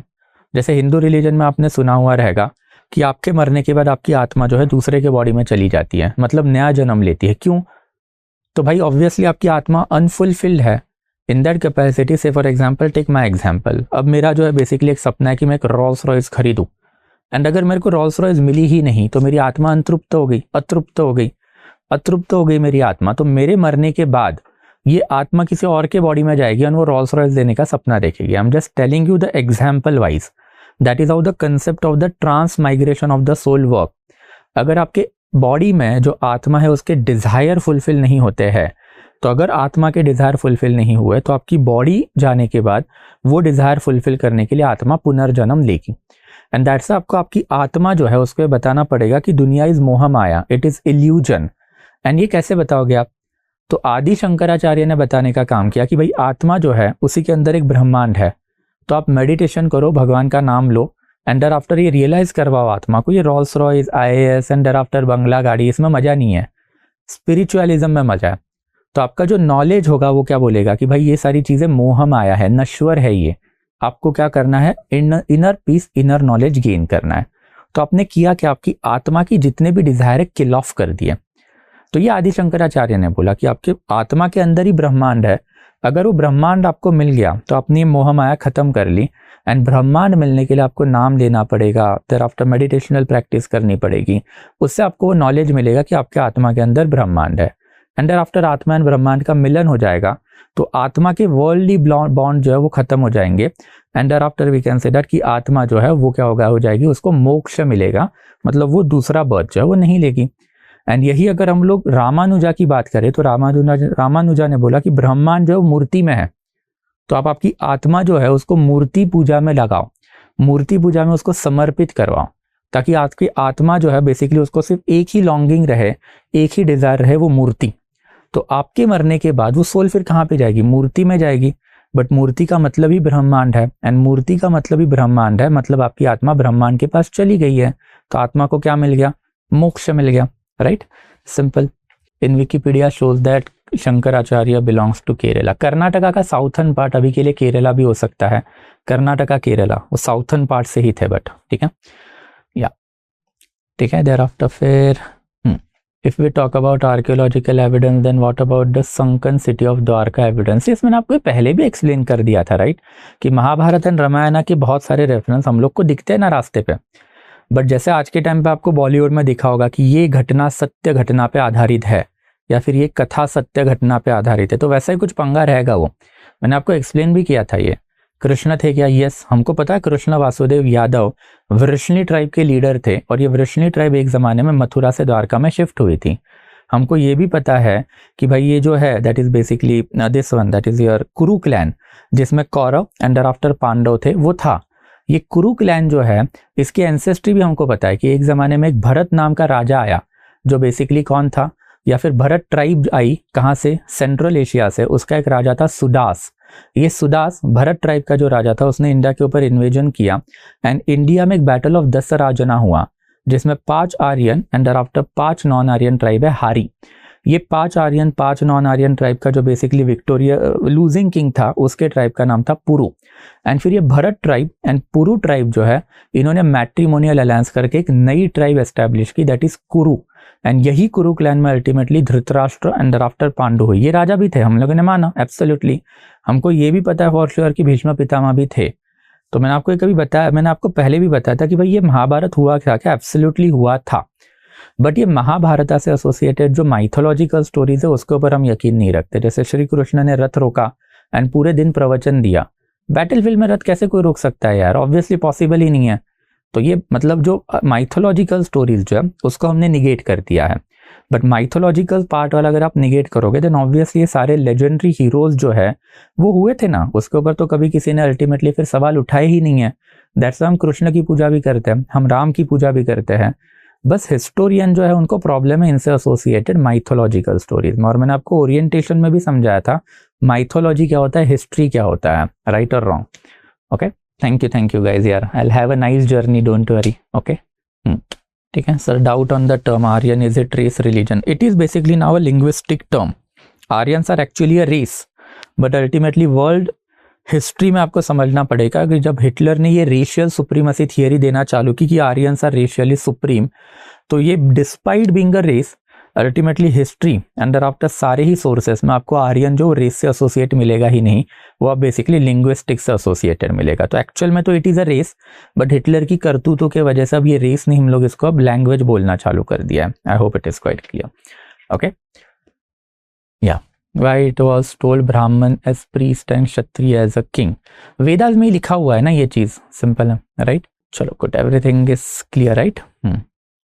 Can it be possible that Varna system provided a sort of the insurance to people of the group when there was nothing like insurance or support system? ये सारे justification वाले dialogue है यार, ये justification वाले dialogue आते रहते हैं, but in any case ultimately कोई भी चीज़ का एक पॉजिटिव होगा, निगेटिव होगा। वो चीज़ अच्छी है या नहीं है ये उससे डिटरमाइन होता है कि पॉजिटिव ज़्यादा अच्छे है या निगेटिव ज़्यादा बुरे हैं। वर्ण सिस्टम के साथ जो है इसके निगेटिव बहुत ज़्यादा बुरे हैं और पॉजिटिव बहुत ज़्यादा कम है। दैट्स अ वर्ण सिस्टम को अच्छा नहीं माना जाता। बट ऑब्वियसली अगर आप जस्टिफिकेशन पे उतर के आ ही गए तो एनीथिंग इज जस्टिफिकेबल ना यार, मतलब जस्टिफिकेशन तो आप किसी भी चीज़ का दे दोगे। हिटलर ने जूस को मारा, उसका भी जस्टिफिकेशन है। देर आफ्टर फिर अल्टीमेटली फिर इस्लामिक रिलीजन ने हिंदू रिलीजन पे एट्रोसिटी की, उसका भी जस्टिफिकेशन है। तो जस्टिफिकेशन देना क्यों है? That's something that I am not getting, right? It was a Brahman who distorted Hindu religion. It was Brahman who improved religion. Yes, absolutely. Yes, absolutely. Right? Then the time period of Mahabharata is about 300 BC. Then how Vedic religion can only be 1500 BC? इसीलिए तो हम लोग वैदिक religion को सच मानते हैं और महाभारत को गलत मानते हैं ना बेटा। I hope it is understood to you now, right? चलो गुड, ठीक है। तो I hope everything is clear आज के लिए, ठीक है। Simple. Which book shall we refer for this topic of history? R S. Sharma ancient India, right? R S. Sharma ancient India, उसी में आपको मिल जाएंगी ये सारी चीज़ें। देर आफ्टर फिर चलो गुड, चलो परफेक्ट। तो विल स्टॉप ओवर हियर, थोड़ा सा अब लेट भी हो रहा है मुझे। I need to move forward, need to catch the flight. तो basically will be meeting again now on Monday. Monday को एक आंसर राइटिंग सेशन भी कर लेंगे एंड देर आफ्टर फिर वॉइस ओवर डाउट भी ले लेंगे। तो अगर आपके कोई डाउट बचते हैं आज के लिए तो आई एम एक्सट्रीमली सॉरी, थोड़ा सा रश करना है मुझे, तो मंडे को ले लेंगे वो, okay. And I will be muting you all now. Thank you so much guys, ठीक है। तो will meet again on Monday now, ठीक है। Thank you so much guys, thank you, yes thank you so much, okay, yes guys, sure.